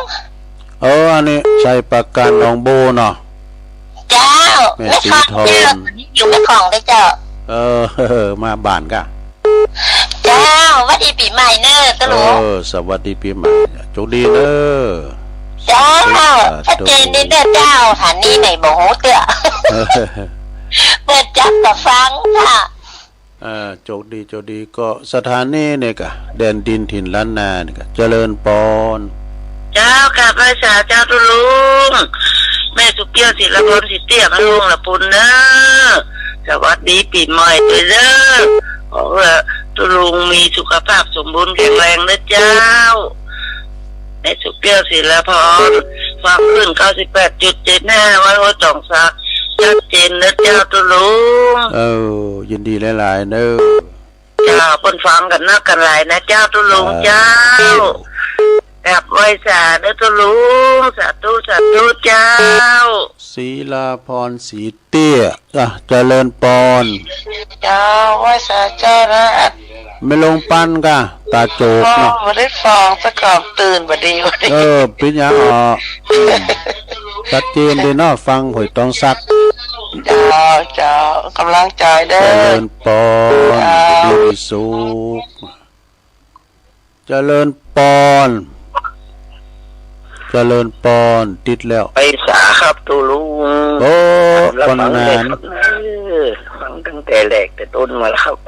คนนั้นฟังสถานีคืนไหนสี่คำไม่รู้นะครับมันตูลุงครับสี่คำเนาะสี่คำครับเก็บไว้สาครับเห็นนุ่มน้าเหลียงครับเสียงเจียวดีเนาะฟังฟังวันนี้ไม่พลาดประโยชน์ดีเนาะอันเรื่องกฎแห่งกรรมแน่นอนแน่นะครับเนาะคนได้ทำดีก็ดีคนได้ทำชั่วก็จะเป็นเล่นแมนเตอร์กำลังใจนะครับแต่วันนี้ปีใหม่เนี่ยขอให้ได้อยู่ดีมีสุขต่อไปอย่าได้เจ็บใจเป็นจะวิโรคค่อยเปลี่ยนเวียนผู้ขาดเจริญคุณพระคุณเจ้าคุณสิงห์คุณทันทูตด้วยเจ้าห้องสมภาษาทุกอย่างมันเน้นย้ำเลยชาวเข้าภาษาได้เป็นมงคลได้แก่บอกลูกหลานสำเร็จต่อไปครับเนอปอนนี่ก็ขอสะท้อนไปหาปอนเนอขอให้ปออยู่ดีมีสุขเหมือนกันอันนี้ปอนนั้นประเสริฐเนาะนาน้อยนาแดงก็โทรมาคือกำลังใจ 0899555650 เจริญปอน ไว้สาเจ้า โอ้แม่จันเลื่อนใสเนาะ เจ้าขอเรือนปีใหม่ขอขึ้นสีขาวมาอยู่คู่พระพุทธศาสนาไปเหมือนเมืองเนาะ ได้กะเอาปันป้อนโดยรวมเลยแม่ขออยู่ขึ้นสีขาวที่ฟังวิทยุเนี่ยอันมีความสุขความเจริญรุ่งเรืองยิ่งขึ้นไปมีสุขภาพแข็งแรงร่ำรวยสุขภาพร่ำรวยเงินทองร่ำรวยญาติมิตรสหายที่ดีๆเนาะ ตลอดไปเลยมีอย่างยังเราก็ไปลุมลามช่วยกันหมุนดีนะแม่นตัดเต้นแม่ตุลุงโอ้ยินดีแม่จันนะล่ะเนอเจ้ามีความสุขตลอดไปยิ่งขึ้นไปเจริญรุ่งเรืองขึ้นสีขาวเอาโอ้เป็นน้ำหนึ่งใจเดียวกันไปตลอดนะตุลุงนะแม่น่ะโอ้ขอบคุณแม่จันหลายๆสักเจ้าไว้สักเจ้าแต่ว่าเปิ้นจัดวันเกิดเปิ้นหรอเปิ้นมาถวายเพลที่วัดปากตั้งเจริญนี่มุ่นรูเหมือนกันน่ะตุลุงก็ไปติดงานที่วัดดุงหลงมันได้มาชันเพลโดยบุญกรรมก็เป็นอย่างเนาะเอาแล้วบ่ศรัทธาญาติโยมโอ้เดี๋ยวกันเด้อเจริญปอนกราบไหว้จ่าเจ้าโอ้จังโซมาปิดท้ายเอาให้หน่อยดิเดี๋ยวรู้ปีเก่าผ่านไปปีใหม่มาแล้วจิตใจผ่องแผ้วเบิกบานขอให้คันนะผ่านฝากครูผ่านฝากมาหาครูบาอาจารย์อยู่สุขสำราญร่วมกันเจ้าเจ้าก้อยมูขึ้นสีขาวที่ฟังรายการยิงใจลงเท่าขอให้อยู่สุขสำราญทั่วทิศคิดหวังสิ่งใดขอให้สมดังคิดความทุกข์โศกเศร้าอย่าปองขอให้มีไก่เต็มเหล้าขอให้มีข้าวเต็มหลองเข้าของเงินทองไหลหลังทางคอนเงินดังกำปอนถ่ายพิมพ์เนอะจ้าความสนสนุกเจ้าเนาะติดทั้งฟังทุกบุตรทุกบาทเจ้าขอบคุณเจ้าสาธุขอบคุณเนอะเอาเฮ็ดตะอีกก่อนวันผูกไผ่มันเต้นก็เอาผูกอวยปอนแถมเนาะผูกอวยปอนแถมใหม่ตอนนี้จบเวลาตุลุงพอดีขอบคุณกูเสงกูสายเนอะอุพิษอุตูอันใดก็ขอสุมาอาภัยกับญาติกับโยมตุยนะวันผูกไว้ปะกันใหม่โชคดีมีใจตลอดไปเนอจัตตาโลธรรมาวาตันติอายุวันโนสุขังปะลัง